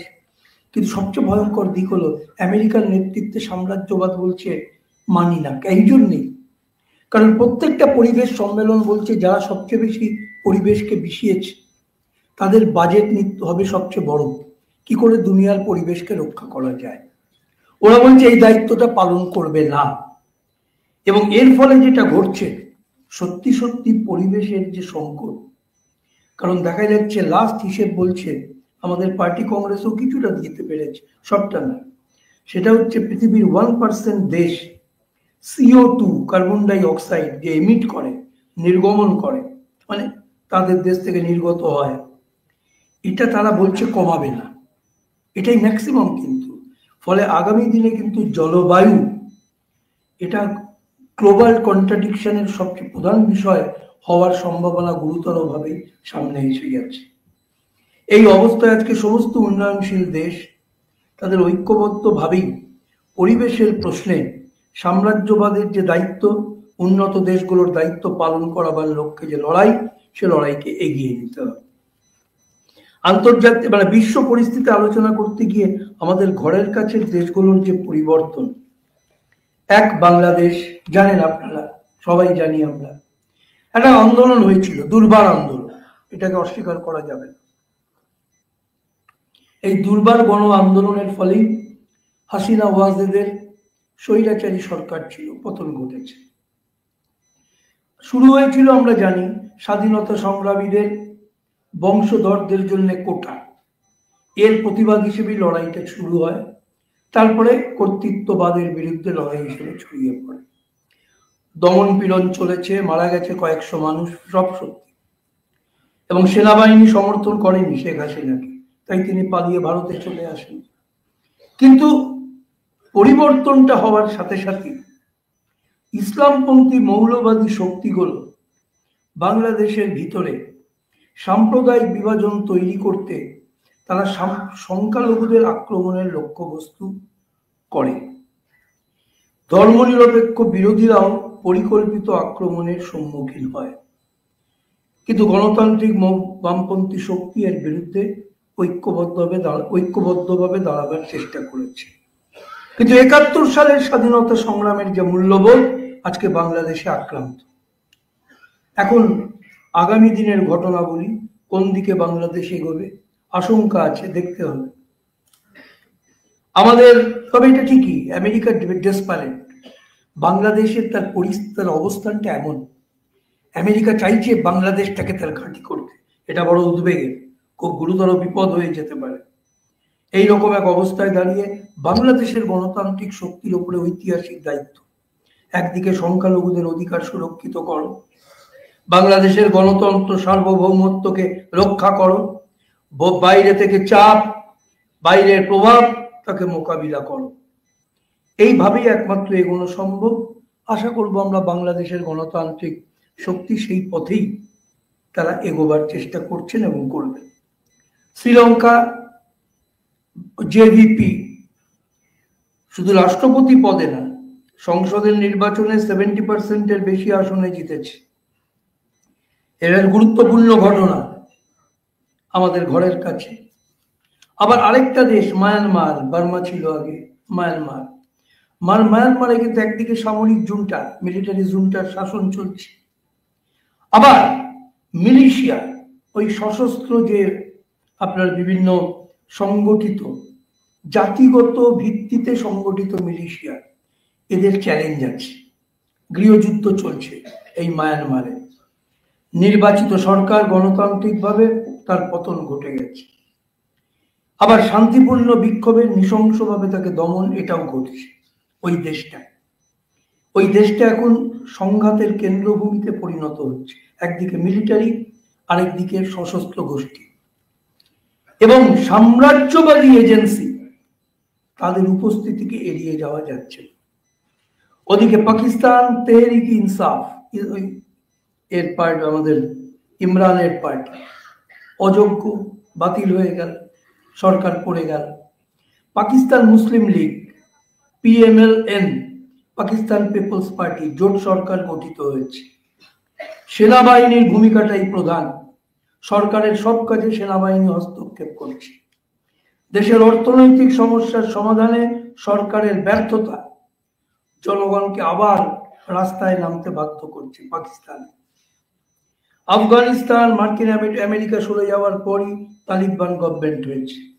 ক্রমাগত বিশ্বের বিভিন্ন দেশ ওই গভর্নমেন্টকে স্বীকৃতি দিচ্ছে। ভারত সরকারের সাথেও তালিবান গভর্নমেন্টের সম্পর্ক ক্রমাগত গড়ে উঠেছে। কিন্তু তালিবান যে গভর্নমেন্ট, ওই প্রতিক্রিয়াশীল পশ্চাদমুখী যে নীতিগুলি, বিশেষ করে মহিলাদের ক্ষেত্রে, সেগুলো তারা অব্যাহত রেখেছে। ভারতের কাছে মালদ্বীপ নতুন সরকার হবার পরই বলেছে ভারতের কোনো এখানে অস্তিত্ব থাকতে পারবে না। Indian military can't stay in the Maldives.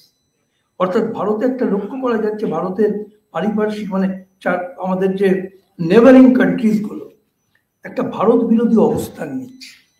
Even নেপালের সরকার আপনারা জানেন সিপিএন ইউএমএল, নেপালি কংগ্রেসের সঙ্গে কমিউনিস্টদের মিলিজুলি সরকার, কিন্তু ঐক্যবদ্ধ কমিউনিস্ট পার্টিটা আজকে নেই নেপালে, 3 ভাগে ভাগ হয়ে গেছে। এর ফলে এই কমিউনিস্টদের বিভাজন নেপালের জনগণ ভালোভাবে নেয়নি, কমিউনিস্টদের প্রতি তাদের আস্থা কমছে, এটার গ্রহণযোগ্যতা কমিউনিস্টদের কমছে। এইরকম একটা অবস্থায় রাজতন্ত্রকে ফিরিয়ে আনা, সেখানে হিন্দুত্ববাদী আরএসএস এর মতো শক্তি তারা খুব সক্রিয়, যার জন্য ওদের ধর্মনিরপেক্ষ সংবিধান যা কমিউনিস্ট পার্টির সরকারই তৈরি করেছিল এটাকে বাতিল করার দাবি উঠেছে। কিন্তু যেটা বলছিলাম, নেবারিং কান্ট্রিজ গুলোর সাথে এই নরেন্দ্র মোদীর নেতৃত্বে ভারত সরকারের যে ভ্রান্ত বিদেশ নীতি, তার ফলে সম্পর্কটা খুব খুবই খারাপ দিকে গেছে। সমাজতান্ত্রিক দেশগুলো বলেছিলাম শেষকালে বলবো, চীনকে আজকে বলা হচ্ছে গোটা ওয়ার্ল্ড বিশ্ব অর্থনীতির গ্রোথ ইঞ্জিন ইজ চায়না। আরেকবার বলছি, চায়নাকে বলা হচ্ছে it is the growth engine of the world economy, বিশ্ব অর্থনীতির গ্রোথ ইঞ্জিন। কারণ চীনের এই যে ধারাবাহিক, এখনো তাদের লাস্ট এই যে বছরটা চলছে, যে ত্রৈমাসিক হিসেব হয়তো কোয়ার্টার 3টে ত্রৈমাসিকের হিসেব, চীনের অর্থনৈতিক অগ্রগতি 5.8%। এটা খুব সম্ভবত 6% অতিক্রম করবে, যা বিশ্বে আজকে আর কোনো, ভিয়েতনাম ছাড়া কোনো দেশে আপনি এর কোনো তুলনা পাবেন না। এবং চীনের যে জিডিপি $126 ট্রিলিয়ন ছাড়িয়ে চলে গেছে, এবং বিদেশি মুদ্রার যে টার্নওভার, ফরেন কারেন্সি, 20 বছর আগে ওয়ার্ল্ডের যে টার্নওভারে চীনের ভূমিকা ছিল 1%, আজকে চীন হচ্ছে 7%, সবচেয়ে বড় কন্টেন্ডার টু ইউএসএ, আমেরিকা। এবং এইভাবে তারা একটা বিশ্বাসযোগ্য অর্থনৈতিক পাওয়ার হাউসে চীন রূপান্তরিত হয়েছে। নিজেদের দেশের রাষ্ট্রীয় মালিকানাধীন যে ক্ষেত্রগুলোকে পরিকল্পিতভাবে তারা শক্তিশালী করছে, এবং অর্থনীতিকে পুনরুজ্জীবিত করার জন্য কিছুদিন আগে ওরা একটা $900 বিলিয়ন তার একটা নতুন প্যাকেজ ঘোষণা করেছে, আরো যাতে রিইনভিগোরেশন, পুনরুজ্জীবিত করো আরো বেশি করে চীনা অর্থনীতিকে। চীন 150টা দেশকে জড়িয়ে নিয়েছে, 30টার বেশি আন্তর্জাতিক সংস্থাকে জড়িয়ে belt and road initiative, BRI, এই প্রকল্পটাকে নিয়ে সে এগোচ্ছে। যারা তার মেম্বার সবার সমান অধিকার, বুঝুন 150টা দেশ আর 30টার বেশি আন্তর্জাতিক সংস্থাকে যুক্ত করেছে। আরেকটা উল্লেখযোগ্য দিক হলো, আন্তর্জাতিক সম্পর্কের ক্ষেত্রে চীন কিন্তু আর নিশ্চুপ থাকছে আর বলা যাচ্ছে না। চীন ক্রমাগত বিভিন্ন ঘটনা এবং দ্বন্দ্বর সমাধানের লক্ষ্যে এগোনোর প্রয়াস চালাচ্ছে। যেমন ইউক্রেন যুদ্ধের অবসানে অল্টারনেটিভ যে পরিকল্পনা চীন উপস্থিত করেছে। আবার ইরান এবং সৌদি আরব, এদের মধ্যেকার যে দ্বন্দ্ব, যেটাকে ইসরায়েল আমেরিকা ব্যবহার করছিল, সে ইরান এবং সৌদি আরব তাদের পুনরুদ্ধার করা সম্পর্ক চীন ভূমিকা নিয়েছে। আবার প্যালেস্টিনীয় যে সংগঠনগুলো ছিল, হামাসের সঙ্গে PLO ইত্যাদি অনেকের, এদের মধ্যে বড় অনৈক্য। চীন যেটা ইদানিংকালে করতে পেরেছে, অধিকাংশ প্যালেস্টিনিয়ান অর্গানাইজেশন তাদের লড়াইতে ঐক্যবদ্ধ করার জন্য চীন এই মুহূর্তে ঐতিহাসিক ভূমিকা পালন করেছে। ভিয়েতনামের দিকে যদি তাকান, আগেই বলে গেছি 6.8 to 7% আর্থিক গ্রোথ, ওদের আর্থিক অগ্রগতি, বাৎসরিক জিডিপি। আগে ওদের মাথা পিছু আয় ছিল $200, আজ থেকে 30 বছর আগে। ওটা এখন হয়েছে $5000 মাথা পিছু আয়। এবং বহুমাত্রিক দারিদ্র কমতে কমতে 1%-এ নিয়ে এসছে ওরা। এবং ওরা অপচয়, দুর্নীতি, সেগুলোর বিরুদ্ধে ব্যবস্থা নিচ্ছে, একটা ধারাবাহিক অগ্রগতি। এই তো সেলিম গেছিলেন কয়েকদিন আগে, আলোচনা সব বিস্তারিত হয়নি, কিন্তু ওরা ইউনিফিকেশন, রিইউনিফিকেশন, উত্তর আর দক্ষিণ ভিয়েতনাম একীকরণের 50 বছর, ওই যুদ্ধে জয়লাভ করেছিল 75, তারা ক্রমাগত এইভাবে অগ্রগতির পথ ধরে এগোচ্ছে। সমাজতান্ত্রিক কিউবা খুব কঠিন অবরোধের মধ্যে দাঁড়িয়ে আছে, ক্রাইসিস আছে, জ্বালানির সংকট আছে, বিদ্যুৎ সংকট আছে, বহু কিছু, কিন্তু আজকে একদিকে বিশ্বজোড়া সাহায্য পাচ্ছে, কিন্তু আমরাও আবার বলেছি সাহায্য পাঠাবো, আর নিজেরা ওই একটা দ্বীপ রাষ্ট্র, তারা নিজেদের দেশের কিভাবে গড়ে তুলতে হয় বলতে পারেন এক কথায় বলা যায় অসাধ্য সাধন। সে অসাধ্য সাধনের দিকে তারা এগিয়ে চলেছে। আমার মনে আছে আমি যে এটা শ্রীলঙ্কায় একটা সম্মেলনে অনেকদিন আগে, ওটা ছিল কিউবা সলিডারিটি কনফারেন্স, তাতে পাকিস্তানের যিনি নেতা ছিলেন একজন বিখ্যাত ডাক্তার, সেই বিখ্যাত ডাক্তারের বক্তৃতা, ওইখানে দাঁড়িয়ে বক্তৃতার কথাটা মনে পড়ে গেল। বলছিলেন পাকিস্তানে সেই বিধ্বস্ত, মানে ভয়ঙ্কর ভূমিকম্প, হাজার হাজার মানুষ মারা গেছে, বললো ওই আমাদের বিধ্বস্ত দেশে প্রথম যে দেশটা থেকে ডাক্তার এবং সামগ্রী এসে পৌঁছেছিল সেটা হচ্ছে কিউবা। উনি বক্তৃতায় বললেন দ্যাট ওয়াজ কিউবা।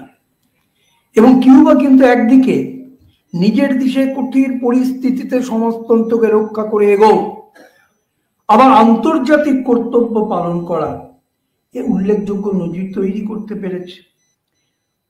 উত্তর কোরিয়া কিছুটা পশ্চাৎপদতা ছিল, ইদানিং বিশেষ করে চীন এবং রাশিয়ার সাহায্যে আস্তে আস্তে তার বাণিজ্য অর্থনীতি ক্রমাগত, আমেরিকা চেয়েছিল দক্ষিণ কোরিয়াকে ব্যবহার করে ওদের দুর্বল করো, উল্টে আজকে ওরা শক্তি নিয়ে ক্রমাগত এগোচ্ছে, সামরিক, অন্যান্য সব শিল্প, কৃষি, সব দিকই অগ্রগতি। লাওস দেশটাও খুব সীমাবদ্ধতা আছে, কিন্তু সমাজতন্ত্রকে ভিত্তি করে তারা আর্থিক অগ্রগতি, মুদ্রাস্ফীতিকে নিয়ন্ত্রণ করা এবং তার সঙ্গে ওই মূল্য বৃদ্ধিকে তাকে মোকাবিলা করা, বৈদেশিক ঋণের বোঝা কমানো, এইভাবে ওরাও ঘুরে দাঁড়িয়ে অগ্রগতির পথ ধরে এগোচ্ছে। তাহলে এই সময়কালে এক কথায় বলা যেতে পারে বিশ্ব পুঁজিবাদ যখন সংকটে জর্জরিত, ঠিক সেই সময়কালে সমাজতন্ত্র, অবরোধ আছে, আক্রমণ আছে, ষড়যন্ত্র আছে, তার মধ্যে দাঁড়িয়েও তারা কিন্তু এই সময়কালের, যা কিনা কোনো পুঁজিবাদী দুনিয়ায় দেখা যাচ্ছে না, সে অগ্রগতির পথ ধরে তারা নতুন নিদর্শন গড়ে এগোতে পারছে। মৌলিক যে সমস্যা আমরা পুঁজিবাদের বলি, বেকারিত্ব হতে পারে, অশিক্ষা, অসাম্য, বৈষম্য, এগুলোকে তারা সাকসেসফুলি সাফল্যের সঙ্গে মোকাবিলা করে ক্রমাগত সামনের দিকে এগোচ্ছে। এই বিশ্ব পরিস্থিতিতে এবারে বলেছিলাম শেষকালে বলবো, আজকের বিশ্বের 4টে প্রধান দ্বন্দ্ব আমি বলে গেছি, তার মধ্যে এই যুগের কেন্দ্রীয় দ্বন্দ্ব হচ্ছে সাম্রাজ্যবাদ বনাম সমাজতন্ত্রের দ্বন্দ্ব। এটাকে কেন কেন্দ্রীয় দ্বন্দ্ব বলে আপনারা জানেন। এ দ্বন্দ্বের সমাধান মানে সাম্রাজ্যবাদ হেরে যাবে, সমাজতন্ত্র বিশ্ব জুড়ে জয়লাভ করবে, আর পুঁজিবাদ বলে কিছু থাকবেই না। তাই এটা হচ্ছে সেন্ট্রাল কন্ট্রাডিকশন। এই সময়কালে আমেরিকা এবং চীনের যে দ্বন্দ্ব, আমেরিকা চীনকে কেন্দ্র করে লক্ষ্যবস্তু করে এগোতে চাইছে বিভিন্ন দেশ। এই যে ধরুন চিপ, ইলেকট্রনিক যে চিপ, সেই চিপে আজকে চীনকে কোণঠাসা করবার জন্য জাপান, তাইওয়ান, সাউথ কোরিয়াকে নিয়ে আমেরিকা একটা গোষ্ঠী তৈরি করে চীনকে টার্গেট করেছে, যাতে চীন চিপে কোণঠাসা হয়ে যায়, পারছে না। একটা উদাহরণ দিলাম, নানাভাবে এই যে আমেরিকা যে চীনকে টার্গেট করেছে, তা এটাই বুঝবেন এই সময়কালের এটাই কেন্দ্রীয় দ্বন্দ্ব, সাম্রাজ্যবাদ বনাম সমাজতন্ত্রের। এই দ্বন্দ্বে আমরা নিশ্চিতভাবে কমিউনিস্টরা সমাজতন্ত্রের পক্ষে, আমাদের ভূমিকা পালন করেছি, করছি, আগামী দিনে আরো বেশি করে করব। দ্বিতীয় দ্বন্দ্ব বলেছিলাম, সাম্রাজ্যবাদের সঙ্গে উন্নয়নশীল দেশগুলোর জনগণের দ্বন্দ্ব এই সময়কালে বাড়ছে, বিশেষ করে ক্লাইমেট ওয়ার, পরিবেশ যুদ্ধকে কেন্দ্র করে। কারণ পরিবেশ সংকট সাম্রাজ্যবাদ চাইছে ভারতের মতো উন্নয়নশীল দেশগুলোর উপরে চাপ। ওরা একটা শব্দ ব্যবহার করে, ওরা বলছে সিঙ্ক, ভারতের মতো দেশগুলো সিঙ্ক হয়ে যাও, অর্থাৎ সবকিছু বিষকে তোমরা তোমাদের দেশ দায়িত্ব নাও, গাছপালা জঙ্গল ফঙ্গল বেশি করে তৈরি করো, এবার ইন্ডাস্ট্রিয়ালাইজেশনটা আমাদের হাতেই থাক, তবে তোমাদের যে চাহিদা আমরা মেটাবো। এসব বহু আছে, এসব নানা ফর্মুলা সাম্রাজ্যবাদে। ওরা নানাভাবে একদিকে আমাদের দেশের প্রাকৃতিক সম্পদ লুট করছে, আমাদের দেশের মানব সম্পদ লুট করছে। আমরা আজ থেকে 50 বছর আগে বলতাম ব্রেন ড্রেন, ব্রেন ড্রেন আজকে ওটাও তো 50 বছরে নতুন রূপে ঘটছে। আর তার সঙ্গে হচ্ছে আমাদের প্রচুর সম্পদ নানাভাবে। এই যে ধরুন আজকে নরেন্দ্র মোদী এই সরকার, এরা আজকে ওই একটা আমাদের দেশে ওই একটা পদক্ষেপ নিয়েছে, ন্যাশনাল ওই কি বলে মানে yes national national monetisation pipeline, হ্যাঁ ন্যাশনাল মনিটাইজেশন পাইপলাইন, এনএপি, আর একটা প্রজেক্ট বোধহয় এনএপিএ বোধহয়, যাই হোক।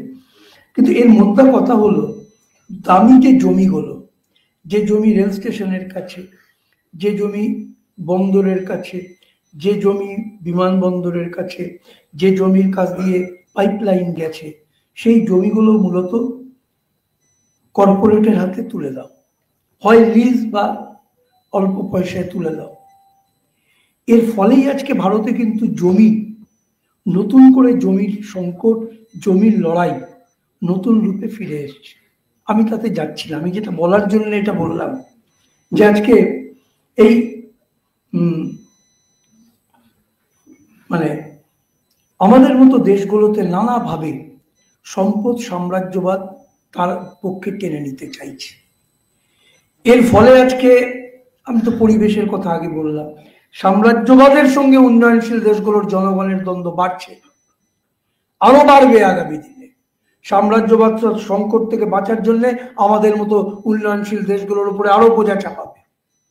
তাই এই দ্বন্দ্বটা কিন্তু আজকে ক্রমাগত তীব্রতর হচ্ছে। 3, সাম্রাজ্যবাদের মধ্যেকার দ্বন্দ্ব। আমি বলে গেছি বলতে গিয়ে, আজকে আর অবদমিত না, বিশেষ করে ট্রাম্প রাষ্ট্রপতি হওয়ার পরে সচল হয়েছে, চলতে শুরু করেছে। আর পুঁজি বনাম শ্রমের দ্বন্দ্ব। আর্টিফিশিয়াল ইন্টেলিজেন্সের যুগে পুঁজি এবং শ্রমের দ্বন্দ্ব আরো বাড়ছে। শ্রমকে অবদমিত করতে চাইছে পুঁজি তার কর্তৃত্বকে ব্যবহার করে, আর শ্রম তার অবস্থানকে সুনিশ্চিত করতে গেলে এই পুঁজির শোষণের বিরুদ্ধে লড়াই ছাড়া পথ নেই। তাহলে আজকে সমকালীন দুনিয়ার 4টে প্রধান সামাজিক দ্বন্দ্ব, সারা বিশ্ব জুড়েই এই 4টে প্রধান দ্বন্দ্ব শুধু ক্রিয়াশীল না, কয়েকটা দ্বন্দ্ব গেটিং ইন্টেন্সিফাইড, আরো তীব্রতর হচ্ছে। এটাকে বিবেচনায় রেখেই এই বিশ্ব পরিস্থিতির আলোচনা করলাম। আমাদের তাহলে কি কাজ?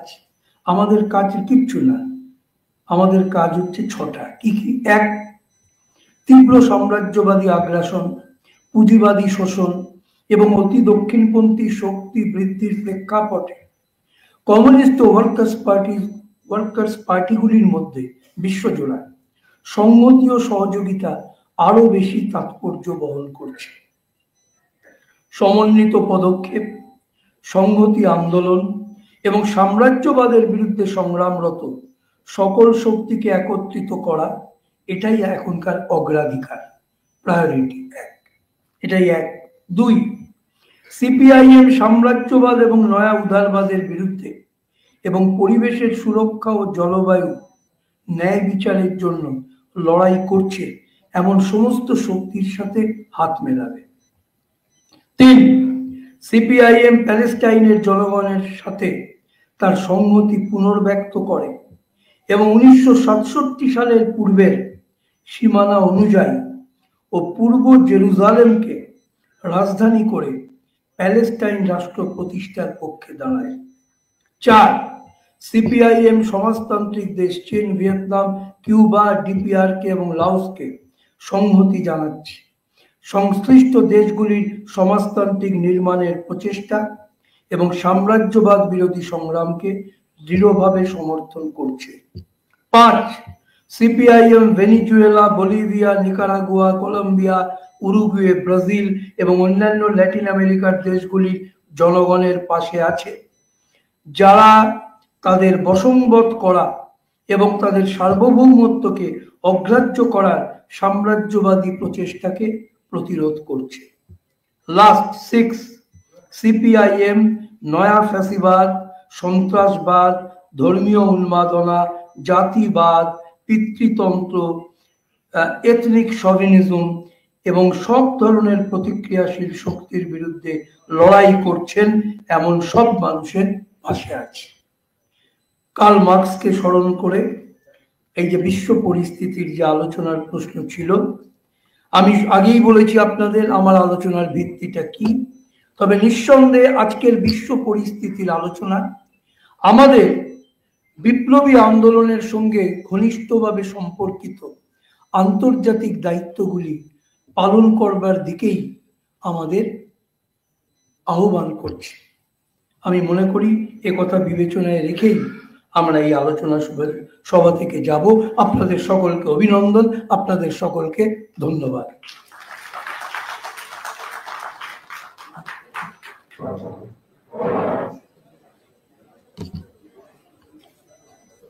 অভিনন্দন কমরেড সিদ্দিক ভট্টাচার্যকে। বর্তমান পরিস্থিতি, বিশ্বের উপাদানগুলো তিনি বিস্তারিতভাবে আমাদের সামনে রেখেছেন।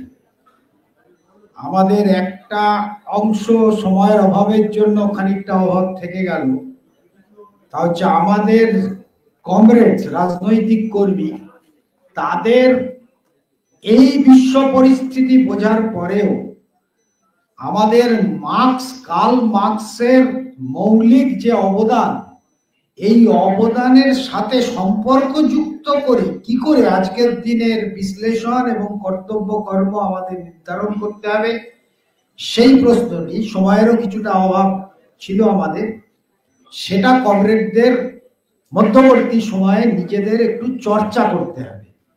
অজস্র এখন সুবিধা আছে, অজস্র লেখাপত্র, অজস্র ম্যাগাজিনের লেখা, অজস্র বিশ্লেষণ প্রবন্ধ, এগুলো আমাদের কাছে এখন হাতের মুঠোয়, বিশেষ করে ইন্টারনেটের ফলে। তাছাড়া মৌলিক বইপত্র, লেখাপত্র অনেক বেরোচ্ছে। এই বিষয়টার চর্চা খুবই গভীরে না বোঝা পর্যন্ত বিশ্ব পরিস্থিতি, সেই সময়কার বিশ্ব পরিস্থিতিতে কি করতে হবে তা যেমন কার্ল মার্কস উদ্ভাবন করতে পেরেছিলেন, আজকের পরিস্থিতিতে করণীয় কি আত্মবিশ্বাসের সাথে, সেইটা আমাদের কমরেডদের কিন্তু সম্পর্কযুক্ত করে চর্চা, স্টাডি করতে হবে। এই প্রয়োজন আমরা আজকের আলোচনা থেকে বুঝলাম, সেটা নিশ্চয়ই আমরা আমাদের আগামী দিনের পার্টি কর্মকাণ্ডের মধ্যে আমরা সচেতন থাকব। আজকের এই আলোচনা সভার কাজ আমরা এখানে সমাপ্ত করছি।